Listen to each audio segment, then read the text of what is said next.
Buenos días a todos. Agradecer a todos los ponentes que han hecho posible la jornada del día de hoy. Dentro de las actividades del 30 aniversario de la Fundación de Estudios Bursátiles y Financieros, esta jornada la coorganizamos junto con AENOR y contamos con el director de la sede en Comunidad Valenciana de AENOR, Salvador Ibáñez, que va a hablar a continuación. Y también contamos con la colaboración de Bindex, Asesoría de Empresas, de Iberdrola, de Stadler y de la Asociación de Asesores Fiscales de la Comunidad Valenciana. Destacar que el compliance tributario es relativamente novedoso para la economía española, pero que es necesario que todas las pymes estén actualizadas en las prácticas de compliance tributario.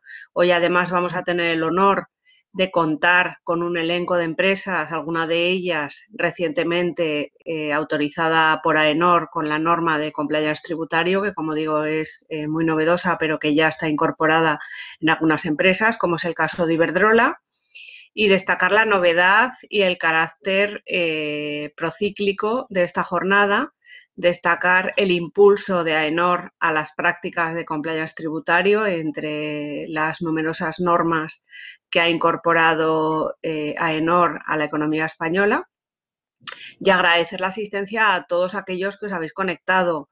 Vamos a contar con una jornada de muy elevado nivel, que es un honor para la Comunidad Valenciana auspiciarla en la Fundación de Estudios Bursátiles y Financieros, y además va a cerrar la jornada don Francesc Gamero, que recientemente en junio la Fundación de Estudios Bursátiles y Financieros formó parte de la creación del Observatorio Fiscal de la Comunidad Valenciana, en el que sí que se destacó que íbamos a realizar esta jornada en el día de hoy y que sepamos todos que dentro del Observatorio Fiscal se van a tener en cuenta las conclusiones de esta jornada, tal y como destacará Francesc Gamero en la clausura. Sin más, doy paso a la persona que ha hecho posible la jornada de hoy, Salvador Ibáñez, y él nos contará con mayor detalle y mayor precisión todos los conceptos que vamos a ver en la jornada. Muchísimas gracias, Salvador.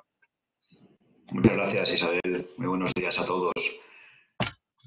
La verdad es que, bueno, es empezar agradeciéndoos, como no puede ser de otra manera, la colaboración que nos habéis prestado, porque esto ha sido un esfuerzo mutuo para poder sacarlo adelante. A mí me gustaría, por supuesto, a la Fundación, pero agradecer muy especialmente también a Leonor Vargas, su directora financiera, con la que hemos estado codo a codo para sacar adelante esta jornada. Y bueno, y sobre todo también, por supuesto, a todos los participantes, a todos los ponentes y a todos los que desde detrás de esta cámara, en esta situación un poco tan extraña de estar hablando frente a una pantalla sin saber muy bien las caras que te están poniendo los que tienes detrás, pero sí ya veo que tenemos pues cerca de 50 personas conectadas, con lo cual, pues bueno, creo que la jornada espero que cubra las expectativas de todos. Yo por mi parte, si me parece, si me cargáis la pequeña presentación a modo exclusivamente de introducción, hacer una breve presentación, porque claro, lógicamente no todo el mundo tiene por qué saber quiénes somos en AENOR, ¿no? Permitirme 3 minutos para presentarnos. AENOR es la Asociación Española AENOR Internacional es la figura que deriva de la antigua Asociación Española de Normalización y Certificación, que en 2017 digamos que procedió a un desdoblamiento de actividades, por un lado entre las actividades de la Asociación Española de Normalización, que desarrolla las actividades de normalización bajo competencia, digamos, por competencia delegada de la Administración, y una sociedad mercantil, en este caso, cuyo nombre es AENOR Internacional, propiedad unipersonal de la asociación, que no somos los que nos dedicamos básicamente a las actividades de evaluación de conformidad, lo que llamamos certificación básicamente, pero también temas de inspección, ensayos, otras actividades asociadas como la formación, la venta de publicaciones e incluso alguna pequeña línea de venta de software de apoyo a la gestión de las empresas, ¿no? Y este es un poco nuestro lema un poco generado, digamos, definido a partir de un acuerdo de todas las personas de la organización en qué es lo que pinta en esta sociedad, ¿no? Y un poco pensamos que nuestro propósito, nuestra misión es construir o contribuir a la transformación de la sociedad, creando confianza entre organizaciones y personas. Este es un poco nuestro leitmotiv, ¿no? A ese nivel, AENOR es el líder de certificación en España y una de las 10 principales certificadoras del mundo, con un proceso que tratamos de enfocar a nuestros clientes, tanto a nuestro cliente para su relación con otras empresas, con el business to business, por así decirlo, como al cliente en lo que pueda favorecer nuestras marcas en relación con los consumidores en la certificación de business to consumer, ¿no? Y basado siempre en nuestros valores de experiencia, rigor, independencia, reconocimiento y tratar de dar la mejor calidad de servicio. Operamos en 90 países, lógicamente en España, en Europa y sobre todo también con una gran presencia en Centro y Sudamérica, que es un poco nuestro ámbito natural de influencia. Y tratamos de trabajar con las empresas y con los para, digamos, posicionarnos en lo que nuestro CEO llama la brecha de competitividad, ¿no? ¿Qué es esto de la brecha de competitividad? Bueno, pues es un poco el tratar de abordar en cada caso las necesidades que las empresas pueden tener a nivel de lo que es básicamente la certificación. Y tiene una evolución que arranca desde los años 80, que es cuando tiene origen AENOR. AENOR se funda en el año 86 y básicamente empieza dando servicio para la certificación de productos al sector industrial dentro del proceso de homologación de productos para la incorporación a la Comunidad Económica Europea. La evolución natural es a partir de entonces, a los años 90, a lo que empiezan a ser ya sistemas de aseguramiento de calidad. Ya no estamos hablando de certificar productos, sino también de certificar empresas. Desde luego, en los años 2000 se ve que la calidad no es suficiente para seguir compitiendo, sino que las empresas tienen que posicionarse también en referenciales de tipo sectores medio ambiente para lograr una sostenibilidad a largo plazo. En los años 2010 el fenómeno de la innovación cobra una importancia excepcional y entonces trabajamos mucho en certificación de proyectos de I+D+I y sistemas de gestión de I+D+I. En los años 2010, con la crisis económica, las tienen que hacer un esfuerzo importante por exportar y también nos posicionamos en modelos que favorezcan la exportación. Yo diría que en los últimos años, a partir del 2015 y en especial ya en la época en que nos encontramos, empezará a ser una certificación también en temas de valores, ¿no? De responsabilidad social corporativa, empresas familiarmente responsables, conciliación de vida laboral, etcétera. Y también ahí abordamos diferentes tipos de certificación. Y quizá en esa última fase, aparte de, lógicamente, las certificaciones en el ámbito digital o de la propia sostenibilidad, muy alineado con los ODS, pues es cuando surge también en los últimos años las necesidades de empresas en cuanto a certificaciones que hablen de buen gobierno y yo diría ya de compliance, ¿no? Y ahí es un poco donde enlazamos con la jornada de hoy, ¿no?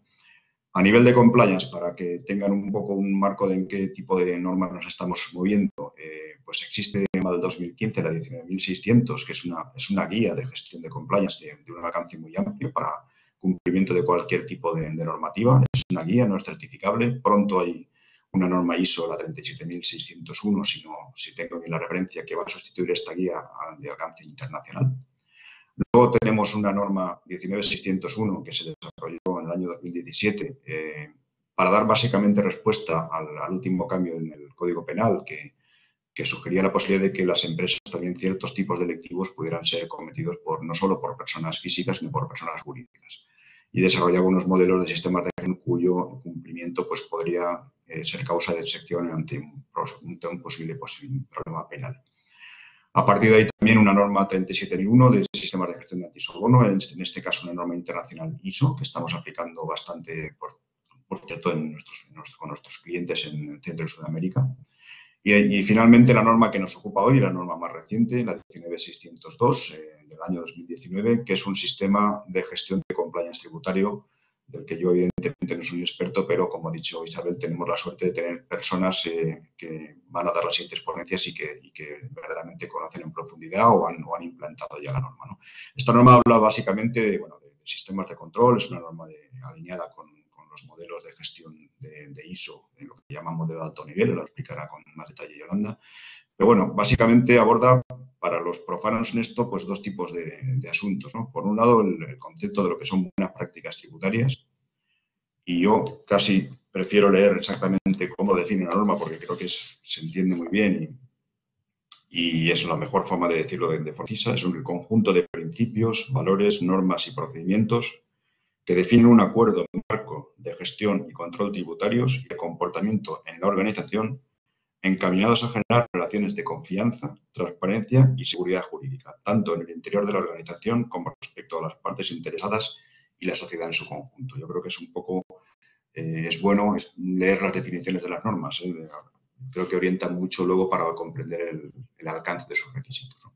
Y luego es una norma que habla de gestionar riesgos tributarios. El concepto de riesgo es el concepto que se está manejando de forma más moderna a nivel de cualquiera de los sistemas de gestión. Aquí, lógicamente, nos vamos a centrar en riesgos tributarios, con lo cual nos vamos a encontrar con una norma que habla de tener sistemas de gestión y control aplicados a prevenir, a detectar, a gestionar, a mitigar los riesgos tributarios que se puedan, para evitar que se puedan materializar en una contingencia tributaria y entendido de manera muy amplia, no solo desde el punto de vista de lo que sería el fraude a la hacienda pública, que estaríamos hablando ya de delitos, sino de otro tipo de faltas menores o de errores en la cumplimentación de algunos, bueno, tasas, etc.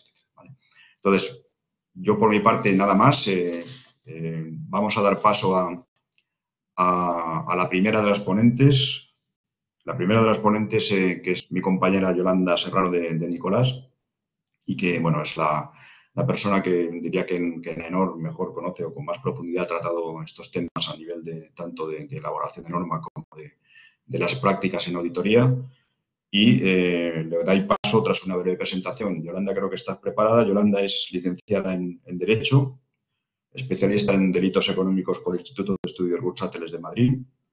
Y bueno, tras varios años de experiencia en una entidad de control realizando trabajos de consultoría y auditoría de empresas, se incorpora en 2008 a AENOR como técnico de certificación y obtiene la calificación como auditora jefa en diferentes modelos de gestión. En primer lugar, pues como hemos dicho, en normas como ISO 9001, como la ISO 14001, en temas de gestión de calidad y medio ambiente inicialmente, y posteriormente pasa a auditar otros modelos como cartas de servicio, modelos de responsabilidad social corporativa, como la norma ICUNET SR10 o el modelo de empresa familiarmente responsable, o auditorías de códigos de conducta. Desde los últimos años, finales del 2013, su actividad como auditora se especializa en los modelos de compliance, inicialmente auditando el modelo propio que AENOR creó con motivo del cambio del Código Penal y posteriormente con las normas 19601, con la ISO 37000 y más recientemente con la 19602 que hoy nos ocupa, en las que acumula pues una experiencia de 120 auditorías y a día de hoy ha llegado a desempeñar las funciones de gerente de compliance en AENOR. También es miembro del comité técnico de UNE en materia de compliance y es la formadora habitual de AENOR en los cursos que impartimos sobre esta especialidad. O sea que adelante, Yolanda, estamos en tus manos y bueno, a tu disposición. Muchas gracias, Salvador. Una pequeña corrección. 37.301. A mí también me cuesta todavía aprendérmelo, ¿eh? Lo tengo que consultar. Igual ayer te di mal el dato yo. Bueno, pues nada, en cuanto me carguéis la presentación. Vale. Bueno, pues como bien nos ha comentado, ha hecho la presentación Salvador, bueno, pues existen distintas normas de compliance y la última en llegar a, bueno, pues en aprobarse fue la que yo la llamo la hermana pequeña, ¿no? De las normas de compliance, pues es esta, la 19.602. Después de mi intervención, pues van a intervenir otras personas, las otras ponentes, que son mucho más expertas en temas fiscales que yo, ¿vale? Al final nosotros somos expertos en sistemas de gestión. Luego intervendrá Begoña de Iberdrola, que yo, bueno, pues he tenido la suerte de poder auditarles. Fue la primera empresa en certificarse. Bueno, pues ya os podrá comentar un poco su experiencia, ¿no? El sufrir a los auditores de AENOR, ¿vale? Bueno, pues yo lo primero que os quería comentar es, quería que vieseis un poco estos datos que están sacados de Wolters Kluwer, cómo han ido la evolución, a datos a 30 de septiembre, ¿vale? Del año pasado. Cómo ha ido la evolución de las condenas penales, ¿vale? A empresas por los años, ¿vale? Por años. Y si veis aquí, el primero a la cabeza, pues son los delitos contra la hacienda pública, ¿vale? Y si continuamos, ya vamos viendo, bueno, pues aquí, bueno, el tráfico de drogas es el más alto, pero el delito contra la hacienda pública, pues es el que sigue, ¿no? En orden. Esto también está sacado de otra publicación y bueno, pues esto es de una jornada de en la que participó Eloy Velasco, ¿vale? Y él decía que, bueno, y es verdad, o sea, que la mayor parte de las condenas a empresas, ¿vale? Desde el punto de vista de responsabilidad penal, pues son por delito fiscal, ¿vale? Al final todos tenemos relación con la hacienda pública, ¿vale? O sea, todos vamos a relacionarnos, todas las empresas. Y esto es lo importante.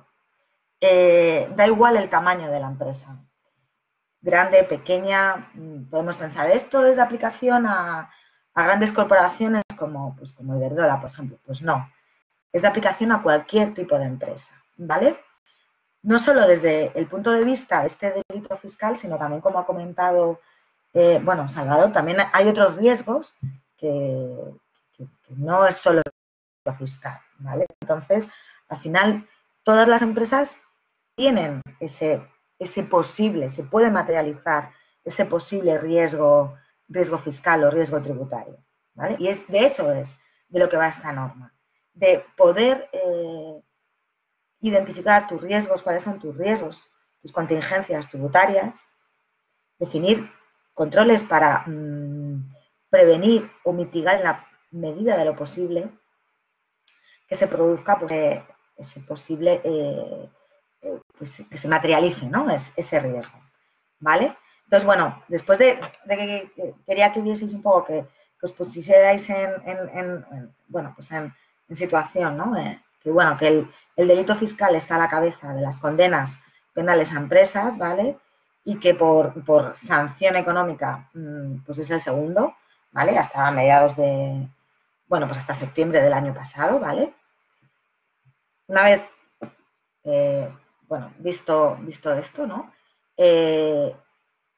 Voy a pasar a explicaros brevemente qué es la norma 19.602, ¿vale? Si luego tenéis más interés, pues bueno, en AENOR tenemos cursos estupendos, tenemos además también guías que se han publicado pues, para implantación de la UNE en pymes, ¿vale? O sea que, bueno, que por ahí también si necesitáis más información, estamos tanto Salvador como yo a vuestra disposición, ¿vale? Bueno, pues esta norma que se publicó en 2019, en marzo de 2019, por eso decía que era la hermana pequeña de las normas de compliance, establece los requisitos y facilita las directrices que tiene que tener que tiene que adoptar, implementar, mantener y mejorar una organización pues para implementar un sistema de gestión de compliance tributaria, ¿vale? Nos facilita, como he dicho antes, la prevención de nuestros riesgos tributarios y además fomenta las buenas prácticas tributarias, ¿vale? No sé si, bueno, pues estáis familiarizados, existe un código de buenas prácticas tributarias, es verdad que es para las grandes empresas, ¿vale? Pero que, bueno, cualquier tipo de empresa podría adherirse o implementar o seguir este código de buenas prácticas tributarias, estas buenas prácticas tributarias, ¿vale? Esta correcta implantación de nuestro sistema de gestión de compliance tributaria nos puede ayudar a mitigar nuestros riesgos tanto en el ámbito penal como en el ámbito sancionador tributario, ¿vale? Tanto para la organización, pero también, ojo, para los órganos de gobierno, ¿vale? De la organización. Porque una responsabilidad que, por ejemplo, dice la Ley de Sociedades de Capital, es que es responsabilidad de los órganos de gobierno de las sociedades la gestión de sus riesgos y todo el tema fiscal, ¿vale? Entonces, también podría proteger no solo a la organización, sino también a los órganos de gobierno, ¿vale? Está alineada perfectamente, ¿vale? Con nuestra normativa española, tanto la mercantil, la tributaria como la penal, y también sigue un poco, pues la tendencia, ¿no? Las buenas prácticas que hay internacionales, OCDE, otras normativas, otras legislaciones internacionales, como la británica, por ejemplo, que habla sobre la cooperación, ¿no? La relación cooperativa entre la hacienda pública y el contribuyente, ¿vale? El contribuyente empresa. Y por ahí parece que es por donde además van los tiros, ¿vale? También es por ahí también va la Unión Europea, directivas de la Unión Europea. Por ahí parece que es también por donde quiere ir la agencia tributaria, ¿vale? Por desgracia todavía la agencia tributaria no dice vamos a tener en cuenta como una posible reducción de las sanciones por parte de si una empresa tiene un sistema de gestión de compliance tributario y si está certificado, ¿vale? Todavía eso no lo dicen, no se mojan de esa manera, ¿vale?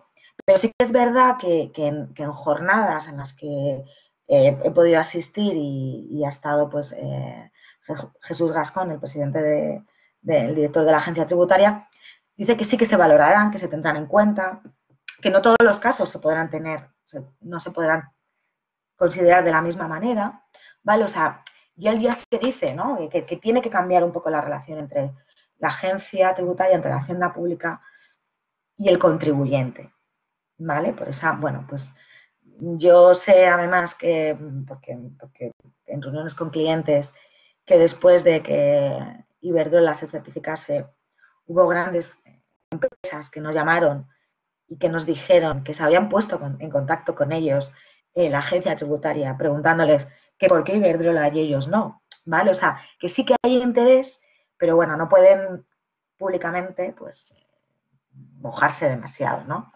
Ni siquiera, por ejemplo, la agencia tributaria que se les invitó a participar en la elaboración de la norma en el comité de UNE, ni siquiera participó, ¿vale? Bueno, pues después de decir esto, ¿qué beneficios podemos tener, ¿no? Desde el punto de vista legislativo, ¿vale?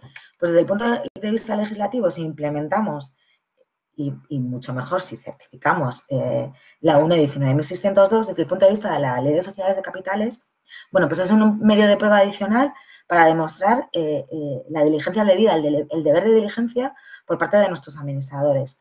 Recordar que todas las normas de compliance, ¿vale? Tanto esta como la 19.601 como la 37.001, están hablando sobre deber de diligencia, ¿vale? Esto es un concepto que tenemos que tener muy claro. Nos permite limitar el riesgo derivado de posibles acciones de responsabilidad en la esfera mercantil y protege la discrecionalidad empresarial, ¿vale? Desde el punto de vista del Código Penal, como he comentado antes, pues un adecuado diseño e implementación puede limitar el riesgo de la comisión de un hecho delictivo contra la hacienda pública, tanto de la persona jurídica como también de nuestros órganos de administración. Y además, puede reforzar y complementar nuestro modelo de prevención de delitos. Aquí esto es importante que os comente. No sé si alguno de vosotros, en vuestras empresas, ya tenéis implementados, si están certificados y con AENOR, mucho mejor, no sé si tenéis implementados modelos de compliance penal. Ojo, el que tengáis implementado un modelo de compliance penal, ¿vale? Y tenéis que identificar, porque, como os he dicho antes, afecta a todas las empresas el delito contra la hacienda pública, no serviría, ¿vale? Para la 19.602, porque solamente nos quedamos en el delito, ¿vale? Tenéis otros riesgos desde el punto de vista tributario, que es lo que intenta mitigar esta norma, ¿vale? Y lo que tenéis que identificar, ¿vale? Por eso decimos que refuerza y complementa vuestro modelo de prevención de delitos, ¿vale? Pero que no serviría desde el punto de vista de la 19.602, es decir, yo ya tengo un modelo de prevención de delitos, identifico mi delito contra la hacienda pública y ya está. Pues ahí te diríamos, pues no, tendríais una no conformidad, ¿vale? Y luego también desde el punto de vista de la Ley General Tributaria, pues bueno, pues también es un medio de prueba adicional para evidenciar la diligencia debida y limitar nuestro riesgo en el ámbito sancionador tributario y además limita el riesgo asociado a una posible eventual responsabilidad subsidiaria de la deuda tributaria de los administradores, ¿vale? O sea que desde el punto de vista legislativo español nos ayuda frente a estas tres leyes, ¿vale? Pero además, bueno, pues tiene otra serie de ventajas, ¿vale? Bueno, pues seguridad jurídica, ¿vale? Que es la anterior. Mejora nuestra imagen corporativa, ¿vale? Desde el punto de vista, pues eso, de imagen corporativa, reputacional, ¿vale? esto no es algo que sea obligatorio y lo estoy haciendo, ¿vale? O sea, estoy dando un pasito más. Estoy haciendo un esfuerzo económico, en tiempo, en recursos de mi compañía para implementar este modelo. Y si luego es certificable, pues si es certificado por un externo independiente, oye, estoy dejando que entre un externo, entre en mi casa y me revise todo, ¿vale? Entonces, bueno, pues pues eso también es esa imagen, ¿no? Y esa cultura ética, ¿vale? Que es hacia también donde también para lo que sirven estas normas de cumplimiento, ¿vale? Nos puede dar confianza también en nuestros inversores, ¿vale? Sobre todo el inversor extranjero está muy preocupado en estos temas de cumplimiento, ¿vale? Nos puede ayudar también para mejorar en la posición para la contratación pública y también para obtener subvenciones, ¿vale? También esto nos ayuda. Y lo que nos tenemos que, bueno, que os lo he dicho al principio y lo sigo diciendo aquí, por eso también lo pongo en negrita y más grande, nos ayuda a prevenir, detectar y mitigar nuestros riesgos tributarios, ¿vale? Eso es lo importante.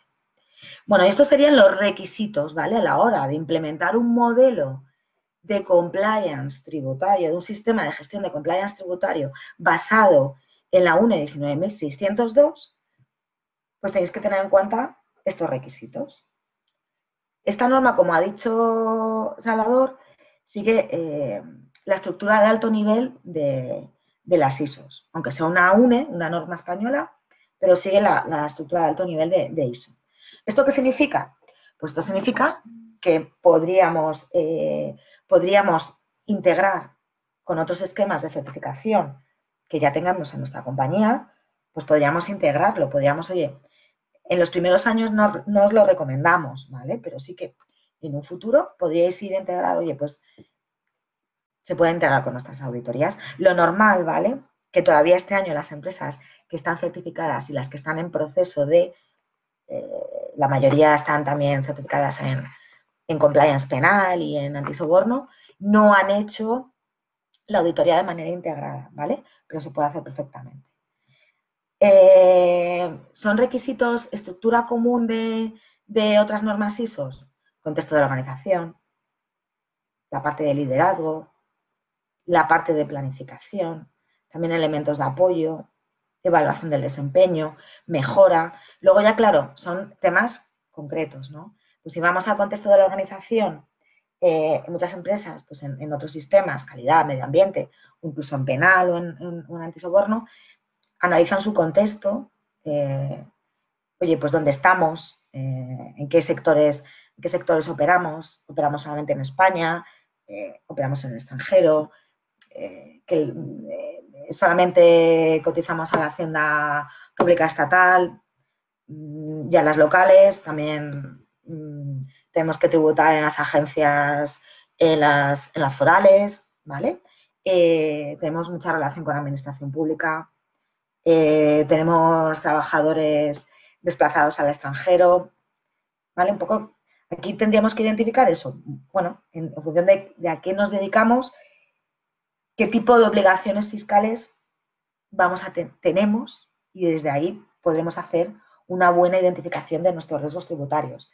Tenemos que entender también quiénes son nuestras partes interesadas con respecto a nuestro sistema de compliance tributario, oye, proveedores, empleados, nuestros inversores, desde luego la administración pública y, por supuesto, las distintas haciendas con las que tengamos relación, ¿vale? Esta es una parte muy importante de este punto.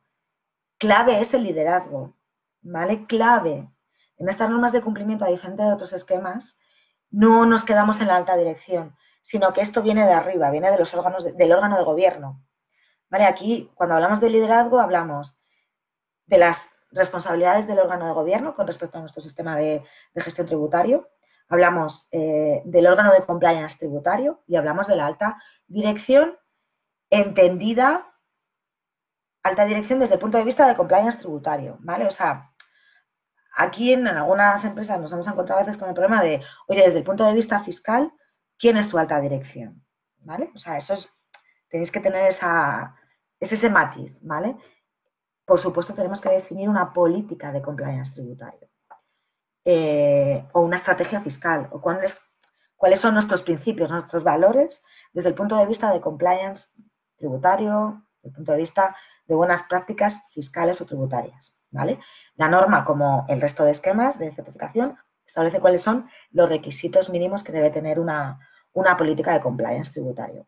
Nos encontramos muchas veces que son más amplias, ¿vale? Que contamos más cosas, ¿vale? Pero al menos los requisitos que establece la norma tenemos que verlos, ¿vale?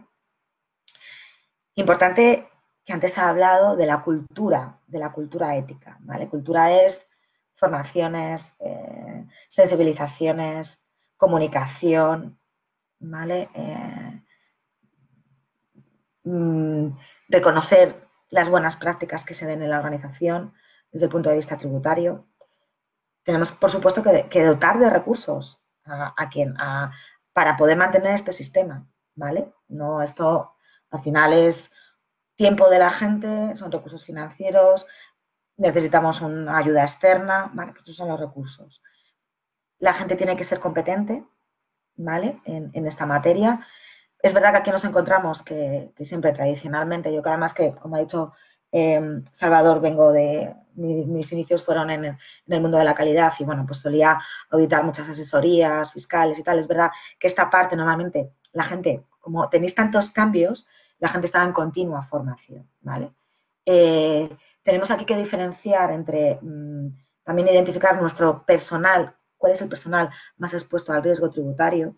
Ojo, no solamente puede ser el área fiscal, es que muchas veces puede ser pues otras áreas que intervienen en la gestión de algunos riesgos, desde recursos humanos, desde contabilidad, financiero, ¿vale? Eso lo tenéis que identificar. Importante la formación. Y bueno, pues también os comentaba que es importante comunicación, ¿vale? Comunicación. Esta parte que me había saltado, que es clave, la evaluación de nuestros riesgos. Tenemos que identificar cuáles son nuestros riesgos y en base a una metodología que nosotros tenemos que definir, tenemos que evaluar nuestros riesgos, ¿vale? Yo siempre recomiendo que si ya tenéis, ya estáis gestionando riesgos en vuestras organizaciones, que utilicéis la misma metodología, ¿vale? Si os sirve, ¿vale? Pues eso es importante. Y luego aquí ya tenemos toda la parte de operación del control, ¿vale? Tenemos que definir, bueno, aquí volvemos con la palabra debida diligencia. La norma nos dice que tenemos que tener procedimientos de debida diligencia con socios de negocio, con proyectos en los que vayamos a, nuevos proyectos en los que vaya a afrontar la organización, compras de otras empresas, ¿vale? Aquí normalmente es verdad que desde el punto de vista fiscal normalmente siempre se ha intervenido, ¿vale? Pues oye, ¿qué fiscalidad nos aplica aquí o no? ¿O qué riesgos podemos tener con estos socios para comprar esta empresa? Eso tiene que tener procedimentado. Tenemos que definir controles financieros y no financieros para prevenir o mitigar nuestros riesgos. Importante nuestras filiales. Nuestras filiales, si las tenemos controladas o no, si las tenemos controladas, la norma ya nos dice que o bien se adaptan a nuestro modelo o bien les tenemos que decir que tengan su propio modelo. En las que no tenemos controladas, pues al final tampoco podemos recomendar, ¿no? Informarles que nosotros que ya tenemos un modelo de sistema de gestión de compliance tributario, ¿vale? Pero no podemos imponerles. Tenemos que implementar cláusulas contractuales relacionadas con el riesgo tributario en nuestros contratos con socios de negocio, ¿vale? Aquellos socios de negocio más importantes, ¿vale? Tenemos que tener un canal de denuncias y procedimientos para gestionar estas denuncias y consultas. Si en vuestra organización ya existe un canal de denuncias, aprovechadlo, no creéis, ¿vale? Y luego ya por último, tenemos que definir KPIs, indicadores sobre el desempeño de nuestro sistema. La norma da ejemplos. Tenemos que realizar auditorías internas sobre nuestro sistema de gestión periódicas. Y como luego ya en todas las normas ISO, tenemos que tener una revisión por el órgano de compliance tributario, una revisión por la alta dirección y, ojo, también una revisión por el órgano de gobierno, ¿vale? Y luego, como esto es un sistema basado en la mejora continua, pues si detectamos incumplimientos, pues tendremos que abrir las correspondientes no conformidades o desviaciones, como las queréis llamar, y abrir los planes de acción para solucionar estas no conformidades, ¿vale? Y bueno, por último y rápido, para que Begoña pueda empezar a tiempo, os cuento brevemente cuál es el proceso de certificación, ¿vale? Nuestras auditorías, el ciclo de certificación son 3 años, ¿vale? Como en el resto de sistemas. Tenemos una auditoría inicial que se divide en 2 fases, fase 1, fase 2. Luego ya tenemos, si va todo bien, tenemos una primera auditoría de seguimiento y una segunda auditoría de seguimiento. Y si estamos contentos todos, pues luego ya sería, cuando acaba ese ciclo de los 3 años del primer ciclo de certificación, auditoría de renovación y de nuevo otra vez, primera auditoría de seguimiento, segunda auditoría de seguimiento, ya el segundo ciclo y ya pues todo el tiempo que dure nuestra relación. ¿Cómo comienza todo? Bueno, pues vosotros os ponéis en contacto con nosotros y nosotros os mandamos una solicitud de oferta, ¿vale? Aquí os pedimos datos pues desde el punto de vista no solo de empleados totales de la organización, sino una serie de datos como miembros administradores, directivos, mandos intermedios, identificación de personal especialmente expuesto. Os pedimos vuestra identificación de riesgos tributarios para saber un poco la evaluación, ¿no? Cuántos riesgos tenéis altos, bajos, medios, ¿vale? Y en base a eso, bueno, os preparamos una oferta que tenéis que aceptar. Entonces, hacemos la auditoría de fase 1. Si va todo bien, bueno, pues pasamos a la fase 2. Pueden salir no conformidades para los que tenéis que hacer un plan de acción interno, ¿vale? Y bueno, pues pasaríamos ya a la fase 2. Si va todo bien, hay un informe de auditoría, si va todo bien y no hay no conformidades, directamente habría una decisión de certificación y conseguiríais nuestro sello, ¿vale? Si no va todo bien, hay no conformidades, pues tenéis que presentar el plan de acciones correctivas a ENOR, que posteriormente pues se evalúan y si es todo correcto, pues, o si no es correcto, os pediríamos ampliación de pues nuevas evidencias, ¿vale? Y si es todo correcto, pues bueno, pasaríamos pues lo mismo, ¿no? La decisión de certificación. Y así un poco de diferencia para que diferenciaseis la fase 1 y la fase 2. La fase 1 es un poco revisión de la documentación, un poco la revisión de la evaluación de riesgos y vuestra metodología, para ver que efectivamente estéis preparados para la fase 2. Prepararíamos ya la fase 2 y ya en la fase 2 verificaríamos las no conformidades que detectamos en fase 1, si las hubo, y ya pues revisaríamos controles financieros, no financieros.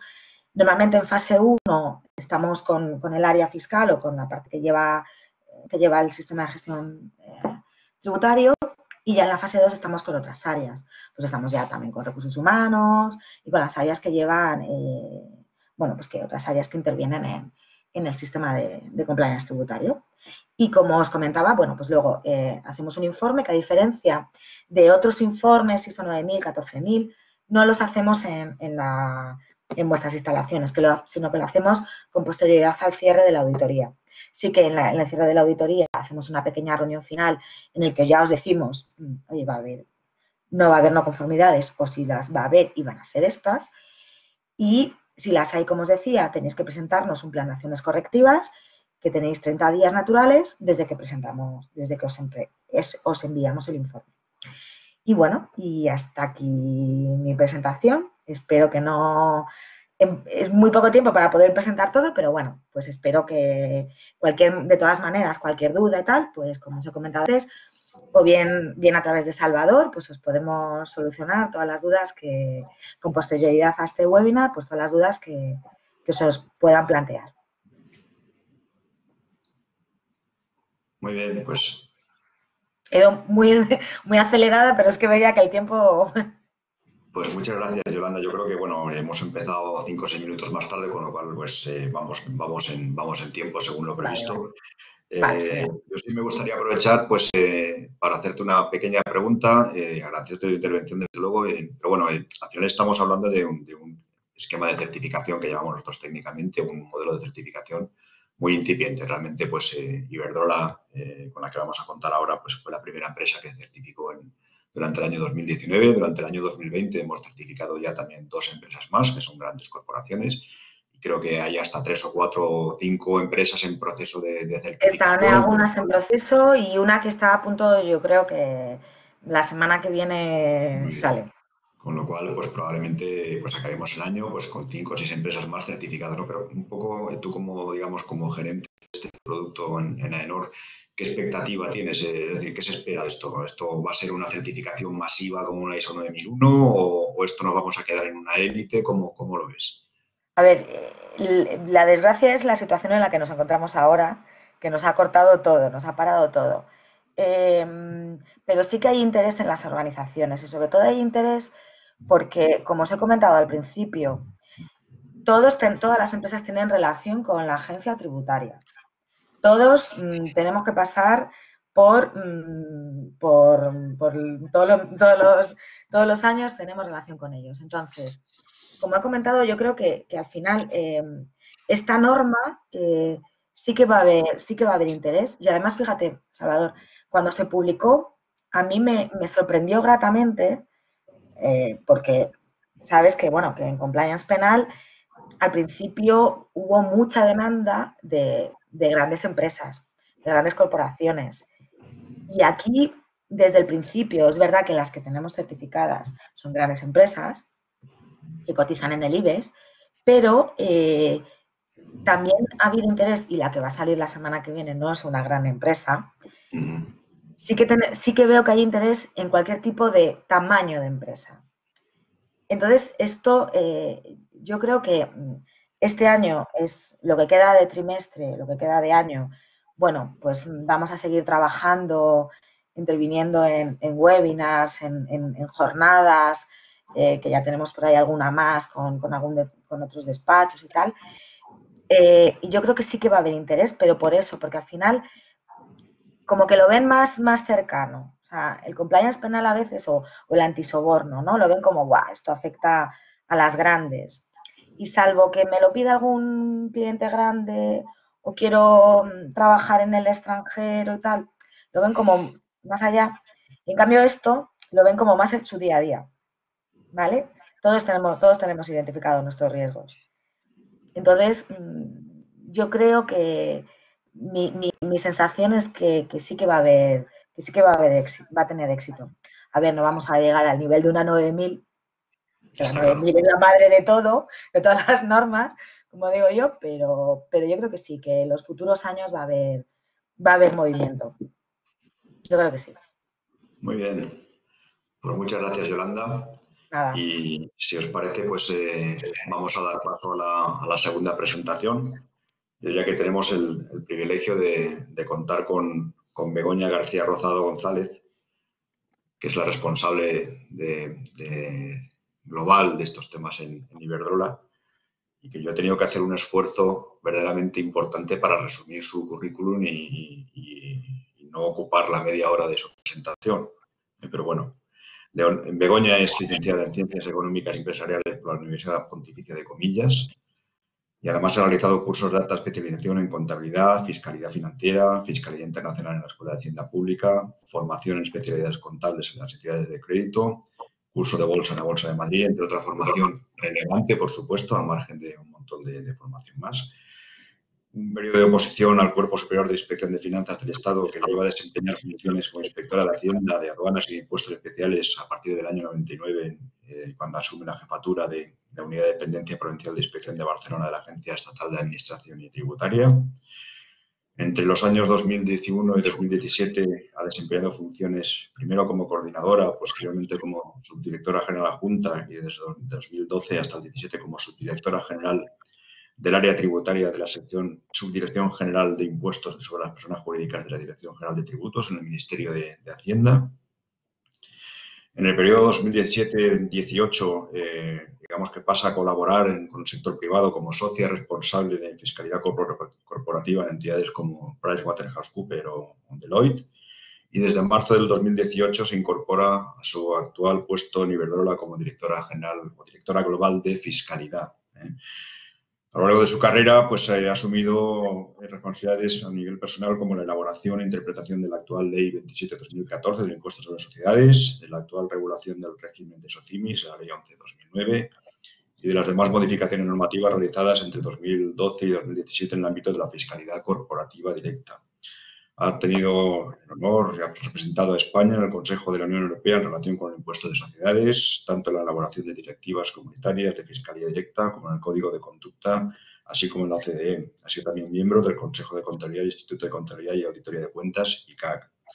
Ha sido miembro del grupo de expertos encargado de elaborar en la Comisión Europea el proyecto de base imponible común consolidada. Colaboradora en diversos másteres en asesoría fiscal, derecho mercantil, miembro de consejos de administración de entidades relevantes, miembro de diferentes tribunales de oposición a cuerpos superiores del Estado, inspectores de seguros del Estado, profesora en multitud de cursos especializados, conferencias, artículos. Bueno, podría, como os digo, consumir el tiempo completo de su exposición. O sea, creo que es un verdadero lujo poder contar con ella. Y no me enrollo más, por favor, Begoña, estamos a tu disposición para oír tu presentación. Muchas gracias. Bueno, muchísimas gracias, Salvador, y muchísimas gracias a AENOR por haber organizado estas jornadas. Y bueno, y a Yolanda, ¿no? Porque la verdad es que, como ella ha comentado, para nosotros ha sido un privilegio y para mí ha sido un privilegio haber sido la primera empresa auditada y sobre todo haber sido también la primera empresa a la que nos hemos enfrentado en la experiencia práctica de, bueno, y ahora con esta norma, ¿qué hacemos, no? Y cómo lo manejamos y cómo lo plasmamos en la práctica. Entonces, para mí, como muy bien decía ahora Yolanda, yo creo que es una norma que tiene muchísima utilidad. Vamos a ver, veníamos de la norma 19.601, que estaba vinculada al delito penal, y es verdad que cualquiera de nosotros, ¿no? Como responsables fiscales en empresas, sean grandes, sean pequeños, etcétera, pues digamos que los riesgos penales los ves muy lejos, gracias a Dios, ¿no? Y a mí, si me preguntas cuál es el riesgo penal tributario que tiene esta compañía, te diría que cero, ¿no? Porque la verdad es que uno de los, y si me cojo ya las políticas y todo el gobierno corporativo de la empresa, digamos que los delitos están prohibidos, con lo cual de antemano nadie realizaría, digamos, nadie haría una operativa que a priori pudiera ser considerada como un delito. Lo cual es el delito penal tributario, pues lo ves bastante lejos, gracias. Pero es verdad que los riesgos tributarios los tenemos todos encima de la mesa en el día a día. O sea, a quién no le han hecho unas actas, a quién no le una inspección, a quién no le abren un procedimiento de gestión, que a quién no le mandan un requerimiento, etcétera.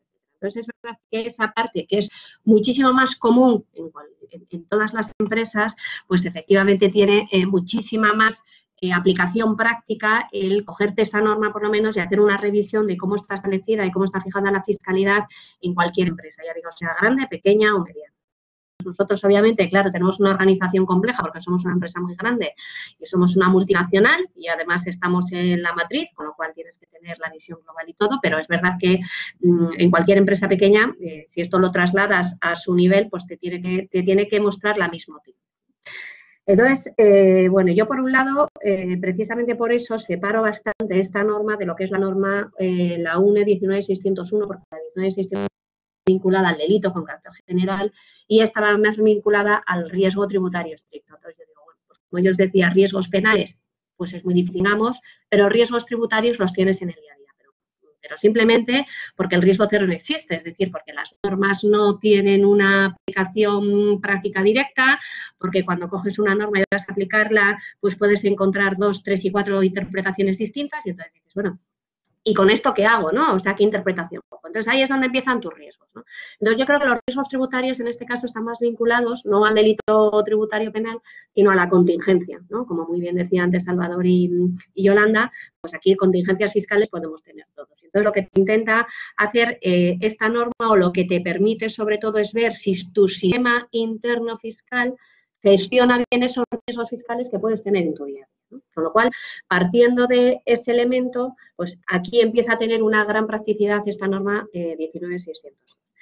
También es muy relevante tener en cuenta que en el año 2015, ya cuando se cambia la ley de sociedades de capital y se establecen las funciones que son indelegables del Consejo de Administración, pues dentro de esas funciones indelegables se establece la gestión de los riesgos tributarios y la definición de todas aquellas de la política tributaria, de la política fiscal del grupo, y el establecimiento, o mejor dicho, la aprobación de las operaciones de especial riesgo tributario. Entonces, si os fijáis, en el artículo 529 ter de la Ley de Sociedades de Capital, cuando se establecen todas las funciones indelegables del Consejo, que a lo mejor son 8 o 9, pues 3 tienen una referencia tributaria. Con lo cual ya os dais cuenta de cómo marca o cómo valora la Ley de Sociedades de Capital el ámbito tributario dentro de las funciones del Consejo de Administración. Entonces, esa ley realmente lo que hace es subir al Consejo de Administración pues una gran parte de las responsabilidades tributarias que tiene la compañía. Con lo cual, hasta ese momento, el fiscalista, que era un ser que nadie le entendía, porque todos éramos un poco frikis y nadie sabía muy bien lo que hablaba y lo que contaba el de fiscal, porque hablaba de los impuestos, que son unas cosas muy raras, ¿no? Pues de repente el Consejo de Administración se tiene que interesar por la fiscalidad. Y entonces aquí sí que se eleva, digamos, el papel de la función fiscal dentro de la compañía, que para mí es importante. Entonces, ya todo el mundo quiere tener la función fiscal bien establecida. No es que hasta ese momento no la tuvieran mal, pero la gente, digamos, tenía una cierta despreocupación, había una mayor despreocupación por la definición y por la organización de la función fiscal. Pero en ese momento la función fiscal se convierte en un elemento. Y ahí es donde empieza, digamos, a integrarse toda la función fiscal en el gobierno corporativo de la compañía. Y hoy en día, un buen gobierno corporativo de una empresa no es bueno si la función fiscal no está bien definida y no está bien establecida. Entonces, una vez que tienes eso, pues claro, lo primero que partes es de que una empresa, o sea, la norma 1 19602, la verdad es que yo creo que contempla, es muy completa porque contempla todas las áreas o todas las funciones y todas las organizaciones que tiene que tener una función fiscal. Es decir, para mí tiene dos elementos muy buenos. Por un lado, te fija cómo tiene que ser la organización interna y yo creo que lo bueno que tiene es que te obliga a revisar cómo es la propia organización interna de la función fiscal dentro de una compañía y por otro lado te establece una serie de pautas de comportamiento y o de funcionamiento de la función fiscal. Entonces, es extraordinariamente útil cogerte la UNE 19602 e ir chequeando, ¿no? Pues cómo tienes tu función fiscal en función de todo lo que te va diciendo, porque cuando llegas al final y dices, oye, pues efectivamente yo esto lo tengo bien, pues entonces sí que tienes un mayor criterio para decir que efectivamente la función fiscal pues parece que está bien organizada. Y es más, si luego llega Yolanda, además, y efectivamente yo puedo acreditar que esta función fiscal está bien organizada, pues te da una cierta tranquilidad, ¿no? Porque la verdad es que eso para nosotros es muy bueno. Entonces, ya os digo, tiene una parte organizativa y una parte de funcionamiento. Si nos vamos a la parte organizativa, pues claro, tú lo primero que tienes que tener es que tienes el personal suficientemente adecuado para realizar todas las funciones que tiene la función fiscal que hacer, es decir, desde presentar declaraciones, tomar de decisiones, cómo se revisan o sea, la contabilidad en la compañía para ver si tienes que hacer ajustes estables o no, etcétera, etcétera, ¿no? Entonces, lo primero que tienes es tener claro que tú tienes que tener una organización suficientemente amplia y con gente suficientemente formada como para llevar a cabo una buena función fiscal, ¿no? Eso no quiere decir que todos los miembros de la función fiscal, digamos, tengan una formación fiscal extraordinaria, porque puedes tener labores que son mucho más administrativas y puedes tener labores que son mucho más técnicas. Pero lo que sí que es cierto es que tú tienes que tener claro que necesitas 3 administrativos, 2 personas de nivel medio, 1 persona de nivel máximo, ¿vale? Con lo cual tienes que tener un nivel de organización ya que tienes que sentarte y decir cómo es mi organización fiscal a día de hoy, cómo debería ser mi organización fiscal a día de hoy. ¿Tengo las personas adecuadas para tomar las decisiones adecuadas de la compañía? Es decir, ¿tengo a alguien que tenga la formación suficiente como para saber que si estoy presentando un impuesto sobre sociedades o estoy presentando un IVA o estoy presentando una tasa, lo estoy haciendo bien? Y cuando digo lo estoy haciendo bien en tiempo y en forma. Entonces, eso es lo primero que tienes que plantearte desde el punto de vista de la organización. Bueno, en la organización interna, ya os digo, tienes que tener formación adecuada y un nivel amplio de formación de todas las personas. Aparte de esto, ¿vale?, que sería el ámbito organizativo y el que es más interno, yo creo que la función fiscal para mí tiene 3 patas fundamentales. Y luego lo ves y lo plasmas en la UNE 19602 y dices, efectivamente, la UNE 19602 nos toca las 3 patas. O sea, para mí una buena función fiscal, ¿no? Yo defino la función fiscal de Iberdrola o de cualquier empresa como debería ser y para mí debería tener 3 patas. Una primera pata que es cumplimiento razonable de las leyes, ¿vale? Con todo lo amplio que eso puede ser y que desarrollaré ahora exactamente, ¿vale? Pero lo primero que tienes que tener es garantizar el cumplimiento razonable de las normas. La segunda pata sería la cooperación administrativa, la buena relación con las administraciones tributarias. Y la tercera pata sería la transparencia fiscal, entendiendo por transparencia fiscal el dar información a terceros de cómo es la fiscalía de la empresa. Con lo cual, para mí estas son las 3 patas básicas que definen la función fiscal en una compañía, ¿no? Entonces dices, bueno, bien, empecemos por la primera. ¿Qué es lo que pasa con el cumplimiento razonable de las leyes, ¿no? ¿Qué es lo que exige, pues, la política fiscal de Iberdrola como la de cualquier compañía, ¿eh? Porque si vosotros cogéis en las páginas web la política fiscal de cualquiera de las empresas, os daréis cuenta que esos 3 elementos están ahí.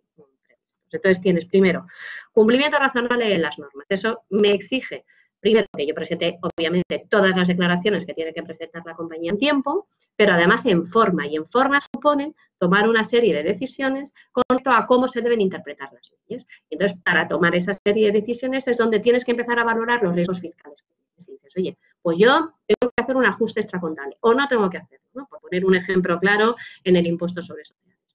Digo, pues, me cojo la ley y de la ley digo, bueno, pues puedo tener 2 o 3 interpretaciones distintas. Oye, ¿qué hago? Yo puedo tomar una decisión como esto, requiero un informe de terceros, exactamente cómo tengo yo que tomar esas decisiones. Entonces, por ejemplo, para que os hagáis una idea, nosotros tenemos un protocolo de actuación en función de todas las posibles decisiones que tiene en el ámbito fiscal. Es decir, yo cojo todas las posibles operaciones que pueda hacer el grupo Iberdrola y las tengo establecidas en función del riesgo. Entonces, hay operaciones que incluso las tengo prohibidas porque son de especial riesgo. Imaginaros, una operación que pudiera ser considerada simulación a priori. Pues yo la tengo prohibida, no puedo hacer una operación de esas características.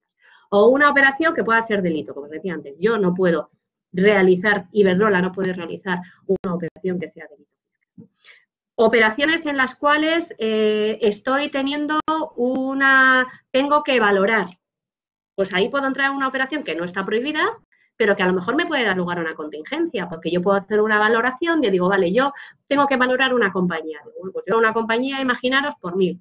Pero sé que perfectamente mañana puede llegar la administración y decirme que no son 1.000, que son 1.200, o 1.300 u 800. ¿Vale? Entonces, ahí puedo tener una operación que es contingente, por sí, por naturaleza, porque es contingente, porque alguien me pone en duda la interpretación que yo estoy haciendo. Entonces, dices, bueno, cuando se dan esas circunstancias, ¿qué es lo que hace la compañía? Y entonces ahí tengo establecido un protocolo. Pues hay situaciones en las cuales, pues imaginaros, en función de la cuantía o en función del impacto fiscal que eso pueda tener para la empresa, pues pueden ser consideradas de poca relevancia. Hay operaciones en las cuales el impacto financiero a lo mejor que puede tener el que alguien ponga en duda esa operación pueden ser mucho más relevantes. Con lo cual, eso lo que nos lleva es a que efectivamente tengo que pedir a lo mejor un informe a tercero, porque por muy lista que yo me crea, digo, bueno, pues yo creo que para la empresa le da también más seguridad jurídica el pensar que no solo yo he tomado la decisión, sino que también hay alguien que corrobora lo que yo he dicho, ¿vale? Entonces, eso en la práctica lo que te lleva es a tratar de detectar, mirar y reducir el riesgo fiscal, que es un poco a lo que va la norma 19.602. Es decir, claro, ¿qué es lo que te permite el llevar a cabo ese análisis permanente de la fiscalidad de la compañía? Pues primero la detección del riesgo. Oye, ¿yo puedo tener un riesgo aquí? Sí. ¿Por qué? Pues porque yo primero pienso que alguien puede poner en duda lo que yo estoy haciendo. Ojo, que puede tener una interpretación distinta. Porque yo creo que aquí entramos, y quitando ya el delito fiscal, que lo dejamos un poco aparte, yo creo que aquí lo que podemos entrar y lo que nos puede pasar a todos en relación con la administración es que podemos tener, por un lado, un tema de contingencias, es decir, yo puedo tener una interpretación válida de la norma, pero la administración puede tener una interpretación distinta, igualmente válida, ¿eh? Yo no digo que sea ni mejor la mía ni peor, pero puede ser una interpretación distinta. Y eso te lleva a una contingencia puramente interpretativa. Y eso te puede llevar a una situación de controversia con la administración en la cual simplemente discutes una interpretación de la norma, que no debiera llevar o conllevar más que, oye, una regularización por un acta, pero sin sanción, ¿vale? Porque estamos en un ámbito meramente interpretativo. Y luego cuando entras en el ámbito de la sanción es porque realmente la administración considera que tu comportamiento ya tiene una cierta ilicitud. Y entonces cuando entras en esa ilicitud, pues efectivamente esto no quieres que la administración te ponga en duda eso. Con lo cual automáticamente lo que tiene que hacer la empresa es, por lo menos desde mi perspectiva, es mostrar la diligencia debida de, oye, yo he hecho todo lo posible, nunca he considerado que aquí había una sanción, siempre he considerado que esto era un tema de interpretación y en ese ámbito es en el que debemos mover, ¿no? Con lo cual, yo creo que la norma 1.19.602 lo que aporta desde esta perspectiva es un marchamo estupendo y maravilloso de que, oye, yo he hecho todo lo posible como departamento fiscal para tratar, primero, de detectar el riesgo que pueda tener la administración, segundo, de mitigarlo y tercero, incluso de eliminarlo. El riesgo cero, tristemente, no existe, yo vuelvo un poco a lo mismo, ¿no? Pero por lo menos he hecho todo lo posible. Imaginaros que si yo tengo una operación que puede ser conflictiva y al día siguiente presento una consulta tributaria ante la Administración Tributaria del Estado, pues en estos momentos ya he mitigado mucho el riesgo. ¿Por qué? Porque ya he preguntado de antemano la interpretación a la Administración Tributaria y si además la sigo, pues de hecho he mitigado bastante el riesgo. Que luego puede llegar la Administración Tributaria y cargarse la consulta porque entiende que lo que yo he hecho no es lo que he plasmado en el escrito de consulta y entonces me puede regularizar, sí, pero yo por lo menos he intentado mitigar el riesgo y entonces estaré en otro tipo de disputas. Pero en la medida de lo posible, ya os digo que esto lo que te permite es digamos, definir cómo tiene que ser el protocolo de actuación de la empresa en relación con los riesgos fiscales. Y sobre todo, también tener, digamos que para mí hay un elemento relevante que es las identificaciones y las evidencias necesarias de que tú has hecho lo posible. Es decir, toma de decisiones dentro de la empresa, si hay que hacer un ajuste, si hay que presentar o no una determinada consulta, si hay que hacer eso. ¿Quién tiene que hacerlo? ¿Quién toma la decisión de presentar la declaración? ¿Qué decisiones pueden tomar los órganos administrativos del departamento fiscal o qué decisiones tienen que subir hasta el director fiscal de la compañía? Todo eso es lo que te mira la norma UNE 19602. Es decir, tú tienes que tener un buen sistema de cumplimiento tributario, pero además tienes que tener las evidencias que pongan de manifiesto que ese sistema funciona, ¿vale? Con lo cual, ya os digo que desde el punto de vista de la organización y del funcionamiento interno, yo creo que es fundamental el que el análisis de la función fiscal a través de la norma UNE, porque te permite sobre todo saber que estás haciendo lo correcto, que para mí es fundamental. Hay otra segunda pata que os decía antes que tiene la función fiscal y a la cual también hace referencia la norma UNE 19602, que es el tema de las buenas prácticas tributarias, entendiendo como buenas prácticas tributarias la relación con la administración tributaria. Bueno, pues nosotros, y vuelvo a la política fiscal de la compañía, lo que tiene establecida es que tenemos que fomentar la buena relación con la administración tributaria. De tal forma que, bueno, pues lo que tratas es precisamente de eliminar las controversias, de no poner pegas en los procedimientos de comprobación, de si te hacen un requerimiento, contestarlo lo más rápido posible en tiempo y forma, efectivamente de perderle incluso quizás un poco el miedo a la propia administración tributaria. Porque además la buena práctica tributaria lo que te permite es tratar a la administración en un campo en el que te encuentras en una situación un poco más igual que en el propio procedimiento de comprobación. Cuando tú estás en un procedimiento de comprobación, pues la administración tributaria en el fondo es la que tiene el poder y el consciente pues es el que aporta datos, hace alegaciones, pero al final es la administración la que toma la decisión. Sin embargo, cuando te mueves en un ámbito previo, que es el ámbito de la consulta tributaria, de poner en conocimiento de la administración lo que vas a hacer, ese tipo de trato, entonces estás en una posición más igual. La empresa se puede sentir más cómoda y además, pues, oye, cuenta a priori lo que ha hecho y esto, quieras que no, en algún momento te puede ayudar para mitigar, pues, una sanción, una controversia, un algo, ¿no? Que volvemos un poco a lo mismo, o sea, quizá en la buena práctica tributaria lo que te va más es al comportamiento preventivo y no al comportamiento punitivo del contribuyente, ¿no? El comportamiento preventivo en el sentido de, pues vuelvo a lo mismo, de tratar de mitigar el riesgo fiscal que yo tengo. Para tratar de mitigar ese riesgo fiscal, intento en mi buen comportamiento y en mi buen trato con la administración tributaria ponerle de manifiesto antes de tiempo todas las dudas que yo tengo, ¿vale? Y utilizando para eso todas las vías que hay. Ahí tenemos un segundo componente de la función fiscal que es muy importante y que eso en buena medida también ayuda a mitigar los riesgos, ¿no? Pero eso, digamos que, ¿cómo lo ve la norma 1.19.602? Pues en el sentido de decir, oye, tú tienes establecido un procedimiento de cuándo vas a pedir una consulta. O a lo mejor no lo vas a pedir nunca, pero tú dices, oye, pues aquí puedo pedirla. En estas circunstancias lo valoraré. Oye, ¿lo has valorado? Sí, lo he valorado, pero he considerado que en este momento no la presento por esto. O que la he presentado y me han contestado esto, ¿vale? O sea, que es más un tema procedimental de procesos más que un tema de ver el contenido, obviamente. Pero yo creo que hoy en día todo el tema de procesos y de procedimientos adquiere muchísima relevancia. Es decir, nosotros estamos acostumbrados, los fiscalistas, a fijarnos mucho en el contenido y, digamos, dejar un poco de lado todo lo que son procedimientos internos. Y yo creo que eso tiene que cambiar. Es decir, para eso hay mucha tecnología a día de hoy y, sobre todo, para eso nos hace falta dejar evidencias en muchos sitios de cómo se han hecho las cosas. Y eso solo se hace con procedimientos internos. Es decir, otra cosa que resulta muy útil desde el punto de vista de la norma 1.19.602 es que lo que haces es pintar los procedimientos internos que tú tienes. Es decir, tú puedes tener un procedimiento interno, ¿no? Pues yo sé que yo presento la declaración, que la presenta fulano, pero no lo tienes escrito en un papel. ¿Sabes? Tú tienes los hechos, pero te falta el haber pintado ese procedimiento con carácter generalizado, para que la gente sepa lo que tiene que hacer en cada momento, ¿no? Entonces, para evitar, por ejemplo, que un administrativo te presente una declaración del impuesto sobre sociedades y el director fiscal no se haya enterado. ¿no? Por decir algo. Y entonces, ¿qué necesitas previamente? Necesitas una autorización del director fiscal para presentar la declaración.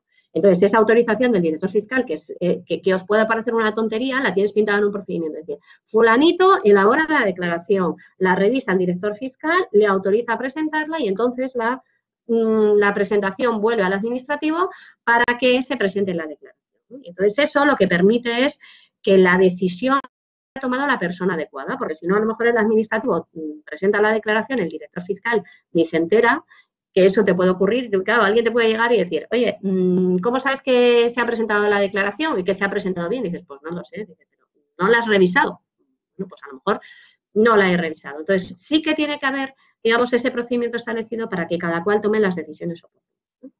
Esto con respecto a la segunda pata. Y con respecto a la tercera pata, que es el tema de la transparencia fiscal, volvemos un poco a lo mismo, ¿no? O sea, yo creo que hay un elemento fundamental y es que la empresa tiene que poner de manifiesto, tanto interna como externamente, cómo se ejerce la función fiscal, cuántos impuestos se paga, qué papel y cómo se diseña toda esta política fiscal y cómo se pone de manifiesto a terceros, etcétera, ¿no? Es decir, cuál es el papel que ejerce la función fiscal dentro de la compañía. Y todo eso hay que contarlo a terceros. Hay que formar muy mucho la compañía de cómo es la política fiscal y de cómo se desempeña la función fiscal dentro de la empresa. Es decir, la compañía tiene que ser, tiene que ser muy consciente de que hay una parte muy importante de las decisiones de la compañía que se toman que tienen impacto fiscal.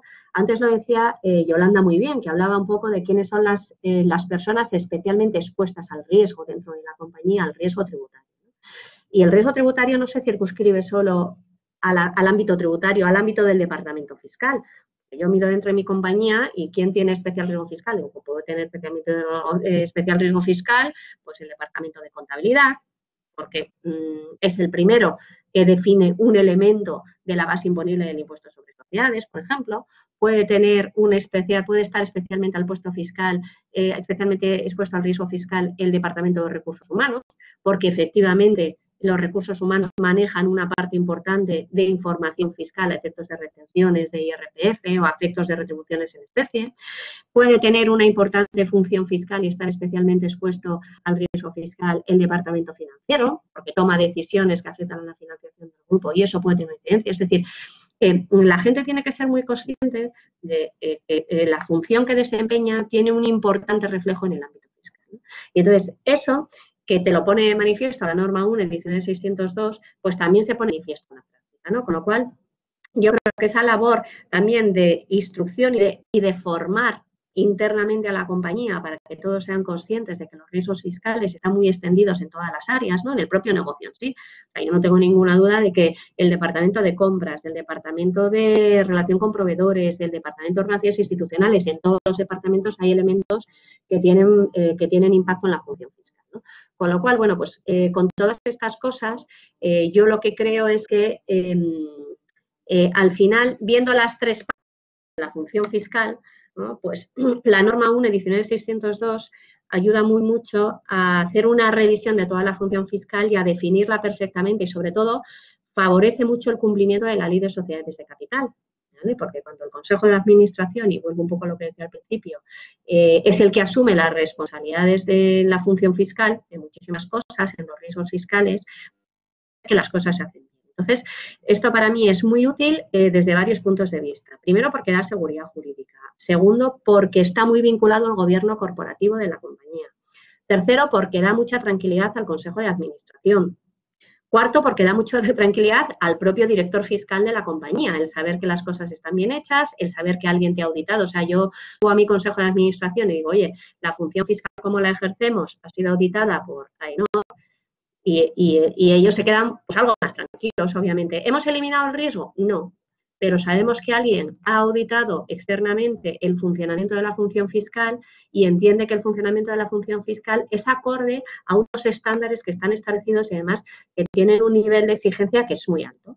Y entonces esos estándares pues los cumple una función fiscal, pero hablo de la mía, pero como la de cualquier empresa, obviamente. O sea, hay empresas en las que el departamento fiscal está formado por una o dos personas. Bueno, pues ahí lo que tienes que tener es gente que tenga una formación muchísimo más amplia, porque aquí yo puedo tener especialistas y, sin embargo, en empresas pequeñas te puedes encontrar con que la formación tiene que ser mucho más general y mucho más extensa, pero es verdad que en todas partes riesgos fiscales todos tenemos, y me alejo del riesgo penal tributario, pero riesgos fiscales están hoy en día, están a la orden del día para todos, y entonces lo que tratamos de hacer, desde luego en una empresa como la mía, y yo creo que con carácter general, es tratar de minimizar los riesgos. Es decir, en este tipo de empresas a nadie le gusta, ¿no?, que le hagan unas actas de unos niveles desmesurados, que alguien, digamos, considere que el proceder de la empresa no ha sido el adecuado, etcétera, etcétera. Con lo cual, todo eso lo tratamos de utilizar. Y ya os digo, lo que para mí tiene utilidad la norma UNE, ¿no?, con independencia de que la Administración Tributaria a día de hoy no le da un marchamo oficial, ¿no?, aunque yo creo que oficiosamente de alguna manera sí que un marchamo sí que le da, pero sobre todo lo que tiene es la seguridad jurídica y la tranquilidad, ¿no?, que inspira tanto en los órganos de gobierno de las empresas como en los propios departamentos fiscales, que al final son los primeros que están expuestos a los riesgos. Y bueno, yo por mi parte nada más. No sé si, Salvador, quieres hacer alguna pregunta o algo, o quieres comentar alguna cosa, ya lo que veas. Perdón, estaba silenciado. En primer lugar, agradecerte la exposición, porque cuando digamos que los profesionales de las normas tratamos de explicarlas, a veces nos quedamos un poco en nuestro lenguaje técnico y no resulta fácil para las organizaciones el interpretar cómo se trasladan los requisitos a la práctica diaria, ¿no? Y yo creo que tu exposición en cuanto a todo el proceso y todo lo que has tratado, creo que lo puede entender cualquier persona que en una organización esté, digamos, llevando los temas fiscales. O sea, me parece totalmente esclarecedora tu presentación. Y yo diría, yo si fuera responsable fiscal de cualquier organización, sinceramente, tras oír tu exposición, no sé si me certificaría, pero desde luego me correría a implantar la norma cuanto antes, ¿no? Y yo por eso quería preguntarte, de alguna manera lo has apuntado en tu presentación, es, desde luego, yo pienso, como tú, que la máxima utilidad de esta norma es llegar a prevenir la aparición de problemas. Pero bueno, luego está el proceso de certificación como un reconocimiento externo. ¿Qué os aporta además el hecho de, o sea, qué tipo de garantías o de tranquilidad, o por qué un poco la decisión última a nivel estrategia también de someterse a un proceso de certificación externo? Pues mira, yo, a ver, la auditoría, que todo el mundo le tiene miedo, ¿no? Como siempre, no, viene cualquier tipo de auditoría. Yo soy todo lo contrario, digo, a mí que me auditen, por favor, porque si tengo algo mal, prefiero conocerlo de antemano. O sea, lo que peor puedes hacer desde mi perspectiva es meter los problemas debajo del cajón, porque los problemas existen, ¿no? Con lo cual, y yo además, que he llegado a una función fiscal hace 2 años, con lo cual, con un desconocimiento total del pasado de una compañía, pues lo primero que quieres hacer es una revisión de, oye, cómo se están haciendo las cosas, se están haciendo bien, se están haciendo mal, qué es lo que se ha hecho, qué se ha dejado de hacer, ¿no? Por lo cual a mí me ha venido personalmente muy bien. Por un tema adicional ha sido porque yo por mí misma quería revisar todo lo que había, ¿no? Esa revisión, efectivamente, de lo que había, surge además la norma 1.19.602, que me ayuda a construir bastante mejor de lo que estaba desde el punto de vista de las evidencias la propia función fiscal en el ámbito interno. Vuelvo un poco a lo mismo, las cosas posiblemente se hacían y no es que se hicieran mal, pero el no dejar evidencia de cómo se estaban haciendo las cosas, pues eso luego puede ser un problema a futuro, porque el demostrar, ¿no? Yo siempre digo, oye, se presentan las declaraciones, ¿no? Yo soy director fiscal, digo, ¿se presentan las declaraciones del grupo? Digo, pues sí, y alguien te puede decir, ¿y cómo lo sabes, no? Y alguien te dice, hombre, porque nadie me dice lo contrario, ¿no? Y yo, sin embargo, puedo decir, no, porque yo tengo un control perfectamente donde se dice que tal declaración se ha presentado tal día, tal declaración se ha presentado tal día, se ha presentado otra. Entonces, simplemente la propia gestión del impuesto, de los impuestos en sí, es decir, el saber que las declaraciones se han presentado en tiempo informe o qué fase de elaboración está, que esto te puede ayudar una herramienta o te puede ayudar, pues eso ya simple per se ya es bueno, ¿no? Entonces, la norma UNE lo que te permite es que venga un auditor externo, efectivamente, a ver cómo está tu casa. Entonces, eso para mí es bueno. ¿Por qué? Porque mi nivel de exigencia es alto y porque yo quiero tener mi casa bien amueblada y porque quiero dormir tranquila. Y hoy en día los directores fiscales, tristemente, pues muchas veces no duermes tranquilo, ¿no? Porque no sabes, y simplemente porque interpretaste la norma de una forma y llega la administración y te cambia la interpretación. Y como además son temas muy complejos, subir luego a un consejo de administración a decirle que tú interpretabas blanco, pero que la administración interpreta negro, pues muchas veces no lo entienden, ¿no? Entonces, claro, yo sin ir tanto al fondo, yo creo que hoy en día se valora mucho la parte de procedimientos, que vuelvo un poco a la parte procedimental, o sea, ¿qué procedimiento has seguido para tomar esta decisión? Y eso, que es un marchamo que tenemos nosotros y que te audita, en nuestro caso Yolanda, pues para mí eso, a mi consejo de administración, pues le da una tranquilidad. Porque yo el día que me ocurra que mi interpretación de la norma es distinta a la de la administración, diré, oiga, yo he tomado toda la diligencia debida para llegar a esta interpretación. ¿Que la administración puede interpretar otra cosa? Sí, pues claro, pues está en su derecho, igual que yo estoy en el mío. Pero he hecho todo lo posible, y es más, no porque yo lo diga, sino porque ha venido un tercero y me ha dicho que yo he hecho lo posible para mitigar un riesgo. Entonces, para mí eso es el elemento relevante, ¿no? El tener, ¿sabes? No una UNE 19602, 5, si puedo. Eso sí que es importante. Muy bien. Pues muchas gracias, Begoña.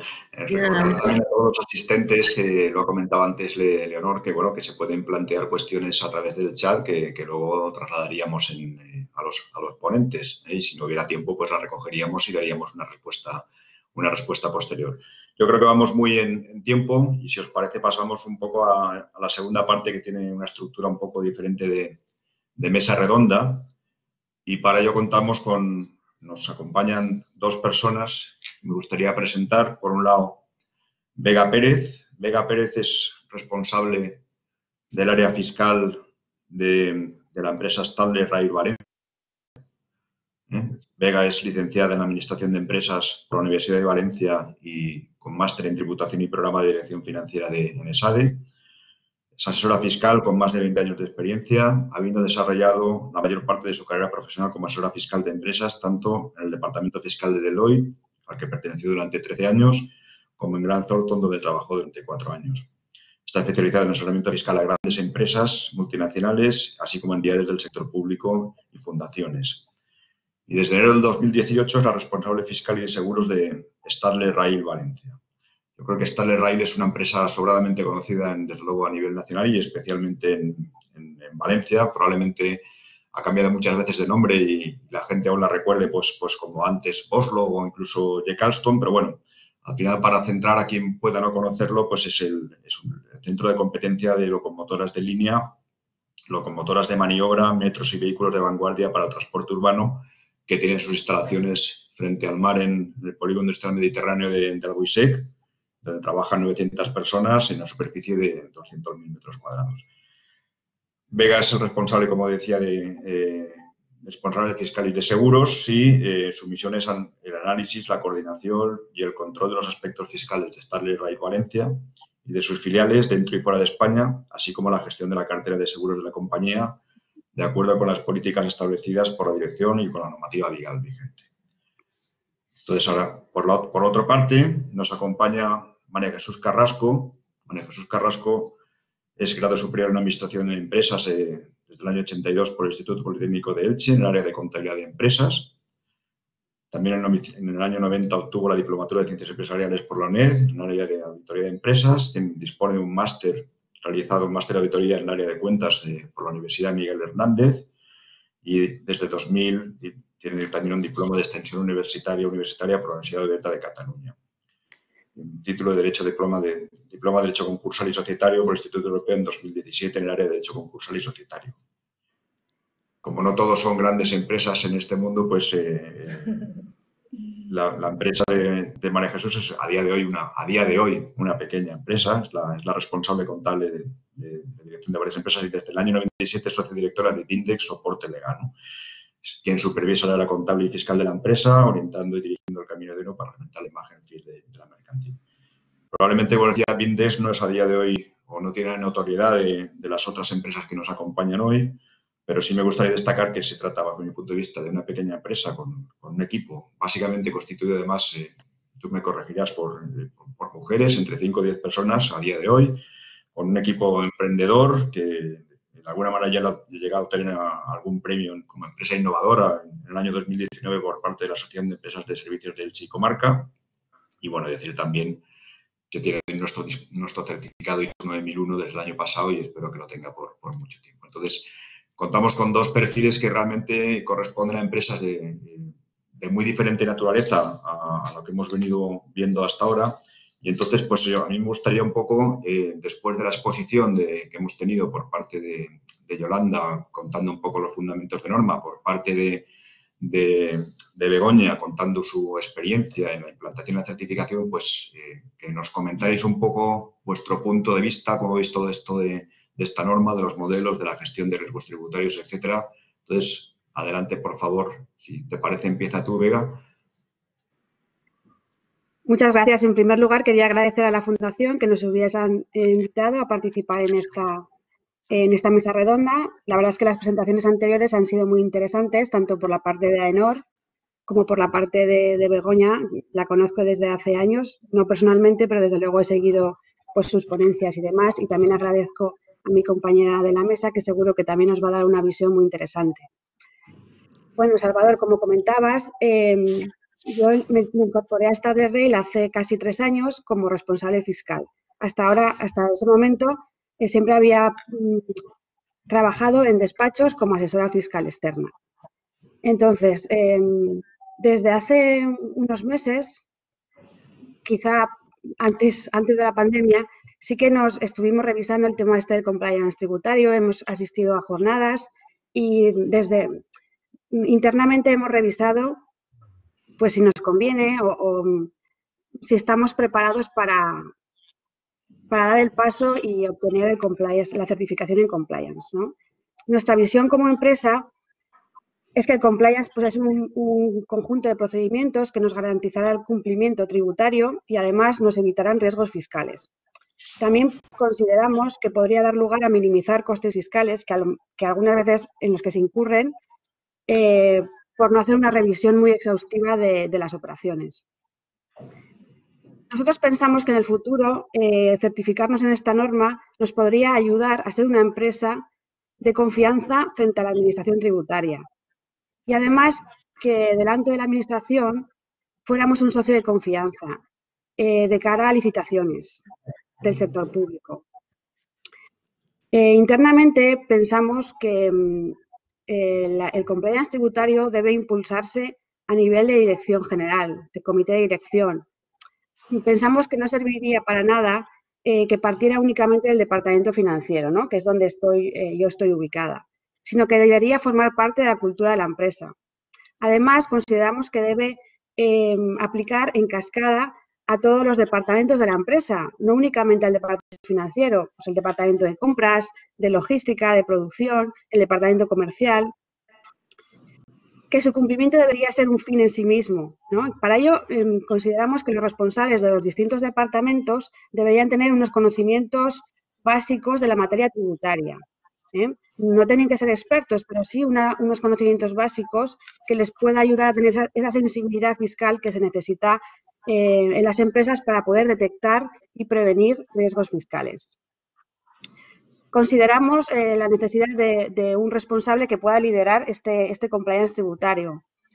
Puede ser un responsable interno, en nuestro caso sí, porque tenemos esta figura, a lo mejor en otras empresas más pequeñas pues podría ser un responsable externo. También consideramos que debemos contar con ayudas de externos que nos den una visión quizá más fresca de nuestros planteamientos. Yo lo concibo como partir de nuestro balance de cuenta de pérdidas y ganancias y hacer una revisión exhaustiva, como hacíamos con las auditorías, ¿no? Con lo que se llamaba revisiones, o se llama revisiones fiscales, una due diligence, para ir repasando una por una todas las partidas y buscando las derivadas fiscales en cada impuesto, pues en el impuesto sobre sociedades, retenciones, IVA, de cada uno de esos conceptos, ¿no? Y luego también, pues a nosotros lo que nos consideramos que es interesante hacer una revisión también periódica pues de la memoria de nuestras cuentas anuales, donde aparecen operaciones atípicas y poder hacer esa revisión, ¿no? Para ver si estamos cumpliendo también allí con la normativa fiscal. No olvidemos el tema de precios de transferencia, que es de vital importancia, sobre todo pues en un grupo como nosotros que es internacional. Veo muy importante que se genere un nexo de unión con el resto de departamentos para obtener toda la información de la compañía, porque bueno, yo soy responsable fiscal de esta empresa, pero no puedo estar en todos los sitios. Entonces, si no soy capaz de hablar con el resto de departamentos, de enterarme de cuáles son las operaciones que se están realizando, de en qué país vamos a lanzar una oferta, pues es que es difícil, ¿no? Que llegue a poder detectar esos hechos imponibles, ¿no?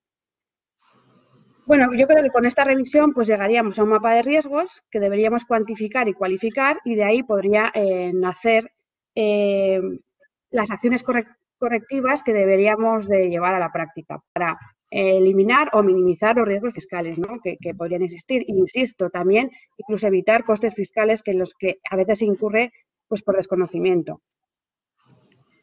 Luego, además, estoy de acuerdo con el comentario de Begoña sobre que de esta forma también podemos saber cuáles son las personas en nuestra organización que necesitan tener mayores conocimientos fiscales. Porque, pues, por un responsable financiero que tenga muchos conocimientos fiscales es estupendo, pero si las personas que están en el día a día emitiendo facturas o contabilizando las operaciones, contabilizando las facturas, es decir, o están en logística y son los que van a dar lugar a los hechos imponibles, pues y esas personas no tienen los conocimientos, pues al final no vamos a llegar a limitar, ¿no?, los riesgos fiscales.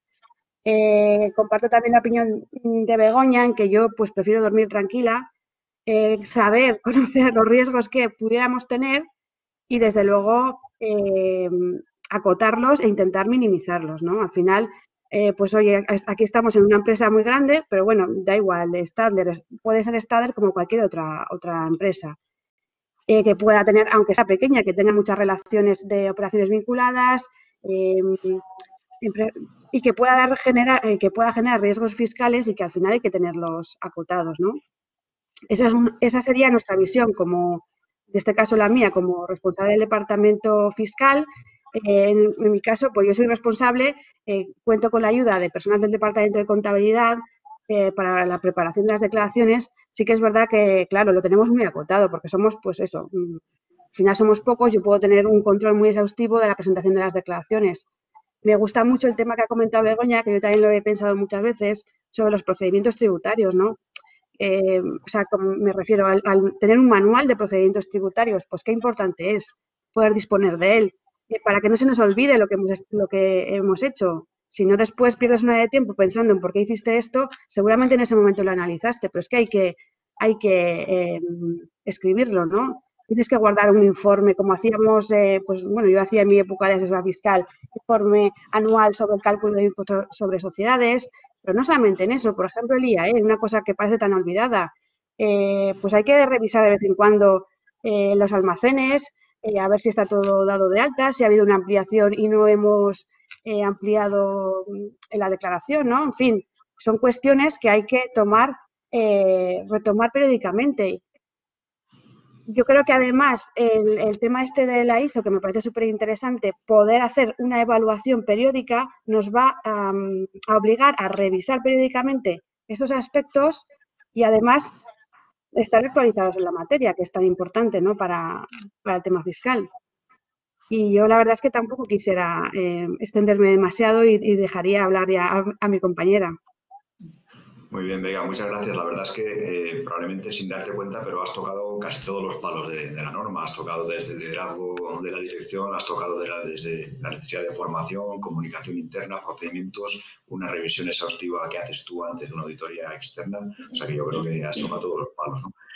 Bueno, María Jesús, pues nos interesa mucho saber también tu opinión, no solo por lo que te implica, digamos, a ti como empresa, sino porque de alguna manera tú también eres una empresa que está dedicada a asesorar a otras empresas en materia fiscal y, por lo tanto, pues el hecho de que tú te alinees con algún modelo de estos, entiendo que de alguna manera también podría ser alguna ayuda para tus empresas. Adelante, María Jesús, por favor. Hola, buenos días. Gracias por invitarme y es un honor estar aquí con vosotros, con todos vosotros. Bueno, a ver, pues estoy completamente de acuerdo con todas las ponentes, con Begoña, con Yolanda. Esta norma yo la veo bastante interesante porque veo que es una herramienta que evidentemente es muy útil o va a ser muy útil para las empresas, no solamente porque claro, se está tocando mucho todo el tema fiscal, claro, es lo que más miedo nos da a todos. Los riesgos fiscales, que evidentemente es importante, pero no solo ante la administración, sino incluso con las relaciones que pueden tener las empresas con terceros, con proveedores, con clientes, o sea, en todo el entorno de sus operaciones. Entonces, a ver, yo veo que es una norma que, bueno, aquí han salido grandes empresas, pero como dice Yolanda, lo veo tan importante, o sea, igual de importante para esas grandes empresas como para las pequeñas, porque el riesgo fiscal, o sea, nos atañe a todos, o sea, a mí, a todos, ¿no? O sea, es algo que está encima de la mesa y con los contribuyentes más pequeños quizá haya más contingencias porque son muy fáciles de inspeccionar. Entonces, y luego pues con la legislación que tenemos en constante cambio legislativo, pues es muy fácil incurrir en algún incumplimiento que pueda derivarse o que pueda interpretarse como fraudulento, cuando realmente ha sido o una mala interpretación o ha sido un descuido o tal. Entonces, pienso que esta norma nos sirve un poco como un aval, ¿no? Un aval como decir, a ver, nosotros en nuestra organización estamos poniendo todos los medios a nuestro alcance para que todos los de la organización y cada uno de los departamentos cumpla y esté formado con todo el tema fiscal o con todos los riesgos que puede ocasionar cualquier tipo de operación. Y luego lo de la comunicación que decía Vega, pues me parece también súper importante, porque hay veces que hay empresas, siendo pequeñas, que a lo mejor el departamento contable no sabe lo que está haciendo el departamento de compras. Y ahí son hechos imponibles que van a salir a la luz y a lo mejor operaciones que hace el departamento de compras sin una previa, sin un mecanismo adecuado de control de quién es el proveedor, si realmente es correcto, tal, o sea, si existe ese proveedor, si ha sido, ¿sabes? Porque pueden haber muchos. Es lo que veo yo de esta norma, que es bastante interesante porque o sea, marca protocolos para poder prevenir todos ese tipo de riesgos. Luego, por ejemplo, otra de las cosas también que evidentemente es interesante es que mitiga el tema de las sanciones, porque para llegar a una sanción, o sea, se tienen que dar dos hechos. El primero, el incumplimiento, que es un hecho objetivo, ¿vale? Incumplido. ¿Pero por qué incumplido? A lo mejor ha sido por una interpretación diferente de la norma, porque es muy fácil. O sea, como decía Begoña, es que es muy fácil. Yo puedo interpretar una norma de una manera que es totalmente lícita, como que la puede interpretar la agencia tributaria de otra manera. Entonces ahí ya comienza una contingencia, ¿vale? Pero después de eso está la sanción. Y la sanción es un hecho subjetivo que tiene que decir la culpabilidad del contribuyente. A lo mejor certificarse en la norma UNE 19.602 puede ser como un medio de prueba, como que tú no has querido cometer ningún fraude, sino que simplemente no hay culpabilidad. Has tenido negligencia, o sea, has tenido diligencia en cumplir todas las cosas, pero pues ha habido un cambio de criterio. Entonces, claro, o sea, es evitar las sanciones o mitigar las sanciones con la agencia. Está claro, o sea, yo lo que pienso es que la agencia tributaria tendría que mojarse un poco más, ¿no? Sí que en ponencias he escuchado a inspectores y tal decir que, bueno, el que realmente tenga este certificado por un tercero, como en este caso esta norma, pues claro, es un medio más de prueba, como que tú tienes una política de cumplimiento en tu empresa. Entonces, bueno, pues simplemente yo creo que ha venido un poco ha aterrizado la empresa un poco para ayudarnos un poco, para protegernos un poco y decir, a ver, queremos una política, porque hay mucha gente que tiene esa cultura de cumplimiento, pero luego a la hora de demostrar con la agencia, o sea, dices, vale, sí que lo tengo, no he querido hacerlo todo bien y, ¿sabes? Entonces, bueno, pues me parece que puede ser bastante interesante, además de que implanta esos controles y esos protocolos que a lo mejor la empresa, al ser pequeña y tal, pues no ha podido, no tiene los recursos o las herramientas o tal, y esto le puede ser de bastante ayuda.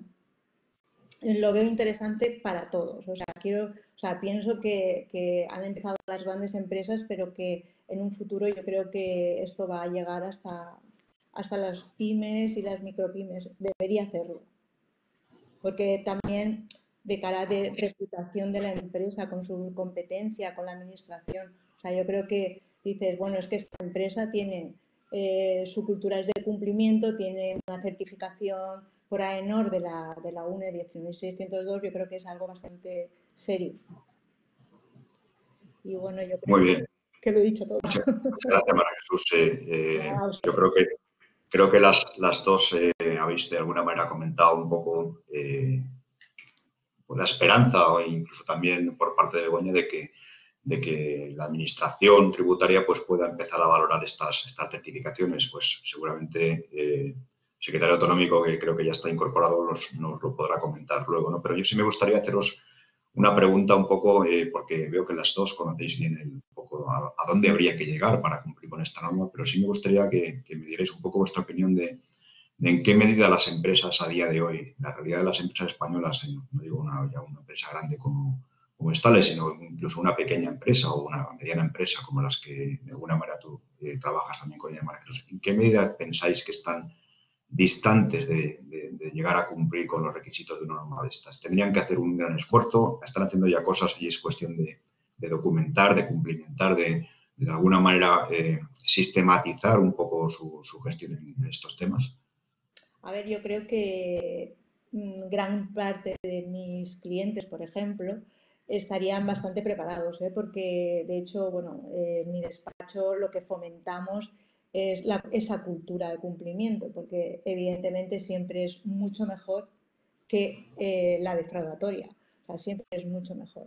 Entonces, siempre lo hemos fomentado con nuestros clientes y tal. Entonces, yo creo que sería un poco más de documentación y tal, ¿sabes? Que hay muchos que ya están cumpliendo eso, ¿sabes? O sea, que no sería muy laborioso, por lo menos desde mi punto de vista y con mis clientes o con la gente de mi entorno. O sea, no creo que puede ser muy complicado. Sí, Vega, ¿cómo lo ves tú un poco a nivel de tu organización o de las organizaciones que has podido conocer? Sí, bueno, a nivel nuestro, pues veo que tendríamos que hacer un trabajo de procedimiento, ¿no? De escribir todas estas cuestiones, ¿no? A ver, yo creo que pensando como responsable fiscal de esta empresa o de otras, la duda que nos queda es saber precisamente eso, si la administración tributaria va a mojarse, ¿no? Porque si al final las empresas hacemos un esfuerzo de recursos, Claro. de tiempo, de dinero para obtener esta certificación que desde luego nos va a ayudar infinitamente internamente para evitar contingencias fiscales, pero además pues sí que nos gustaría, ¿no?, tener mayor, que no solo sea una esperanza, sino que la administración tributaria pues fuera más accesible, que no dependiéramos solo de la resolución de consultas tributarias, que fuera más abierta con nosotros, no solo con las grandes empresas, ¿no?, del IBEX, que seguro lo es, o no lo sé, si tanto, pero que llegase más a todas las empresas. Yo creo que eso, al final, eso es lo que decía Begoña, es llegar a una interlocución casi al mismo nivel, ¿no? Pues igual que las empresas hemos hecho un esfuerzo muy importante para implantar el suministro inmediato de información, pues al final hemos tenido que invertir en sistemas informáticos, en formación al personal y demás. Prácticamente ya tienen todos nuestros datos, pues bueno, que eso se amplíe, ¿no? Que haya una mayor colaboración por parte también de la administración tributaria. Muy bien, pues muchas gracias. No sé si alguno de los otros ponentes, Begoña o Isabel, tú misma, si queréis hacer algún comentario.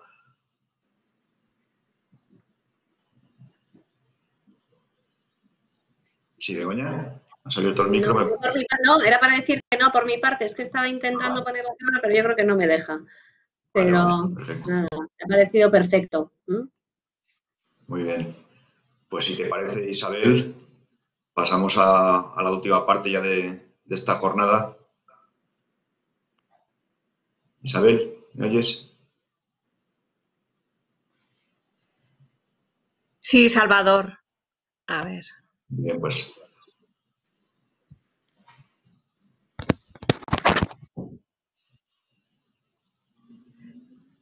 Sí, pasamos a la clausura de esta jornada. Yo creo que todos los testimonios han sido muy interesantes y destacar la importancia del compliance fiscal y de las experiencias prácticas de empresas, no solo del IBEX 35, sino también de pymes de la Comunidad Valenciana, que es importante aterrizar. Destacaba al principio la importancia de el Observatorio Fiscal recientemente creado en la Comunidad Valenciana en junio, de cómo está perfectamente alineado con esa cultura de prevención, de detección, de cumplimiento y de mejores prácticas, y que además la Fundación de Estudios Bursátiles y Financieros forma parte del Observatorio Fiscal desde su inicio y con gran interés para coordinar todo lo que se haga. Tenemos el honor de contar para esta clausura con el secretario autonómico fiscal de la Consellería de Hacienda y Modelo Económico, Francesc Gamero, que además, dentro de su extensa experiencia en la administración pública, ahora ha cambiado al otro lado de la mesa, como a él le gusta decir, y ha pasado a formar parte del Gobierno valenciano, lo cual es un marchamo de calidad, porque es una persona que ha estado a los dos lados de la mesa, pero una persona preparadísima en temas fiscales y que puede aportar muchísimo en esta clausura del webinar, al cual le agradecemos, sobre todo teniendo en cuenta bueno, pues su agenda y todas las responsabilidades que tiene. Sin más, doy paso al ilustrísimo señor don Francesc Gamero para que clausure la jornada de hoy. Muchísimas gracias. Muchas gracias, Isabel, por tus amables palabras. Buen día. En primer lugar, agradecer a la Fundación de Estudios Bursátiles y Financieros, con la cual siempre es un placer siempre colaborar, y a las empresas participantes, pues vuestra amable invitación a clausurar esta jornada de mejoras prácticas de compliance tributario. Una jornada en formato telemático, como los excepcionales momentos que vivimos aconsejan, pero que demuestra que podemos y debemos seguir desarrollando nuestra actividad ordinaria con las debidas medidas de prevención, haciendo compatible la seguridad de nuestra salud con nuestra actividad como seres sociales. Yo creo que tenemos la obligación de compaginar ambas cosas, ¿no? En pocos años, el compliance o cumplimiento normativo se ha convertido en un elemento importante en la realidad corporativa de nuestro tejido empresarial, como seguro que habéis destacado en las ponencias de hoy. Determinados cambios legales, pero también una creciente dimensión social de la actividad económica, la responsabilidad social corporativa llamada, determinan que nuestras empresas necesiten incorporar esta variable de cumplimiento normativo con los procedimientos que se derivan, que son el compliance, a su cultura organizativa. Máxime cuando formamos parte de un contexto europeo continental, de origen jurídico latino y tradición moderna francesa, donde lo que predomina, como sabéis, es la ley escrita y, por tanto, la existencia de un ordenamiento jurídico muy exhaustivo, frente a los países de cultura anglosajona, donde la jurisprudencia tiene mayor peso como fuente del derecho. En este caso, y siempre desde esta tradición jurídica nuestra miramos con cierta envidia a los anglosajones, ¿no?, por su flexibilidad en el derecho, yo creo que en este caso, tratándose de un instrumento como el compliance, cuya finalidad es dotar de mayor seguridad jurídica, yo creo que como mínimo en este caso sí que nos favorece. Y es evidente que esta nueva dimensión empresarial, la del cumplimiento normativo, tiene especial importancia en el ámbito tributario, por cuanto las empresas sois los agentes básicos de la actividad económica de producción de bienes y prestación de servicios, siendo estas actividades el hecho imponible de buena parte de nuestros impuestos y tasas. Especialmente interesante me parece también el planteamiento de la jornada, articulado en lo que se llama el método del caso, con supuestos prácticos y experiencia de empresas concretas, Una metodología que resulta muy productiva, en mi opinión, porque acerca la teoría a la realidad práctica y creo que cada vez tiene mayor difusión. Yo últimamente, por ejemplo, asistí a un mostrador de la industria 4.0, le llamaban así, mostrador, que consiste bueno, pues en enseñar a las empresas, en este caso era el Instituto Tecnológico del Juguete, cómo podían aplicar el llamado Internet de las Cosas a su proceso productivo, ¿no? Y digamos que la formación consistía en eso, es decir, una empresa se había prestado y se había hecho una experiencia de aplicación a su fábrica del Internet de las Cosas, ¿no? La realidad aumentada, la interconexión de la maquinaria y la finalidad era que el resto de las empresas del sector, mediante la observación directa de cómo esa empresa había implementado esa industria 4.0, pudieran replicarla en sus procesos productivos. Por tanto, yo creo que el planteamiento de la jornada va en la línea correcta. Desde la Secretaría Autonómica de Hacienda, que tengo el honor y la responsabilidad de dirigir, de la cual sabéis que depende tanto la Dirección General de Tributos y Juego como la propia Agencia Tributaria Valenciana, es decir, el órgano regulador y el órgano gestor en materia tributaria de la Generalitat, saludamos que la figura del compliance tributario se extienda a las empresas valencianas, tanto a las grandes como a las pequeñas, las que sean valencianas o las que operen simplemente en la Comunidad Valenciana, por cuanto consideramos que nuestra labor es principalmente facilitar el cumplimiento de las obligaciones tributarias tanto a las personas físicas como a las jurídicas y que el mejor nivel de fraude fiscal es el que no existe, pero en todo caso, que dicho fraude fiscal no sea producto de la mala fe y no de emisiones involuntarias.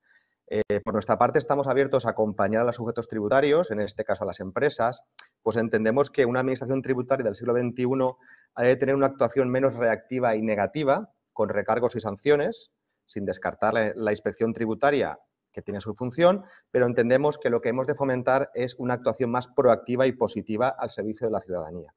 En este sentido, y como creo que habéis comentado, en coherencia con esta voluntad, recientemente hemos creado el Observatorio Fiscal de la Comunidad Valenciana, cuyo objetivo, según el decreto de creación, es mejorar la relación entre la Administración Tributaria Valenciana y los contribuyentes mediante la transparencia y la cooperación, y entre otros, la prevención y lucha contra el fraude de forma colaborativa. Y yo creo que este matiz de la forma colaborativa es muy, muy importante. Su composición tiene tanto representantes de la Administración Tributaria como pues del ámbito social, del Colegio de Registradores de la Propiedad, de las universidades y determinados colectivos profesionales que han de nutrir ese feedback, ¿no?, que queremos establecer entre la Administración Tributaria y la sociedad civil y el tejido empresarial. Me alegra que algunos de los participantes me consta que forman parte del observatorio y, bueno, recientemente, el pasado 15 de septiembre, celebramos la primera reunión, digamos, operativa y dimos a conocer las medidas de alcance tributario que se iban a incorporar a la ley de acompañamiento de los presupuestos generales de la Generalitat para 2021. Yo creo que el compliance tributario tiene un gran recorrido en el futuro y especialmente en la Comunidad Valenciana, nosotros apostamos por él, y que el contenido de los trabajos de ese observatorio fiscal seguro que una buena parte van encaminados hacia la confección y mantenimiento de unas buenas prácticas tributarias en el ámbito que sabéis que es de nuestra competencia. Es por ello creo que jornadas como la que habéis celebrado hoy son importantes y serán cada vez más necesarias. Os animo a que haya más ediciones y que incluso ampliéis el contenido. Por nuestra parte, contaréis con el apoyo de la Consellería de Hacienda y Modelo Económico siempre que lo requiráis. Muchas gracias a todas y todos.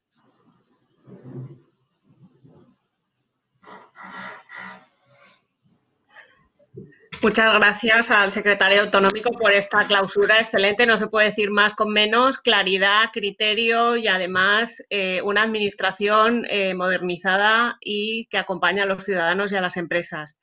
Recordar a todos los asistentes, además de nuestro agradecimiento por haberse conectado hoy a primera hora del día para aprovechar el tiempo, que disponen de una encuesta de valoración y por favor nos envíen la valoración sobre las diferentes intervenciones que bajo mi punto de vista han estado a la altura de las circunstancias y además han sido muy prácticas y esperemos, bueno, dentro de unos meses volver a reunirnos con estos temas de máxima actualidad y de máximo interés para las pymes. Muchas gracias.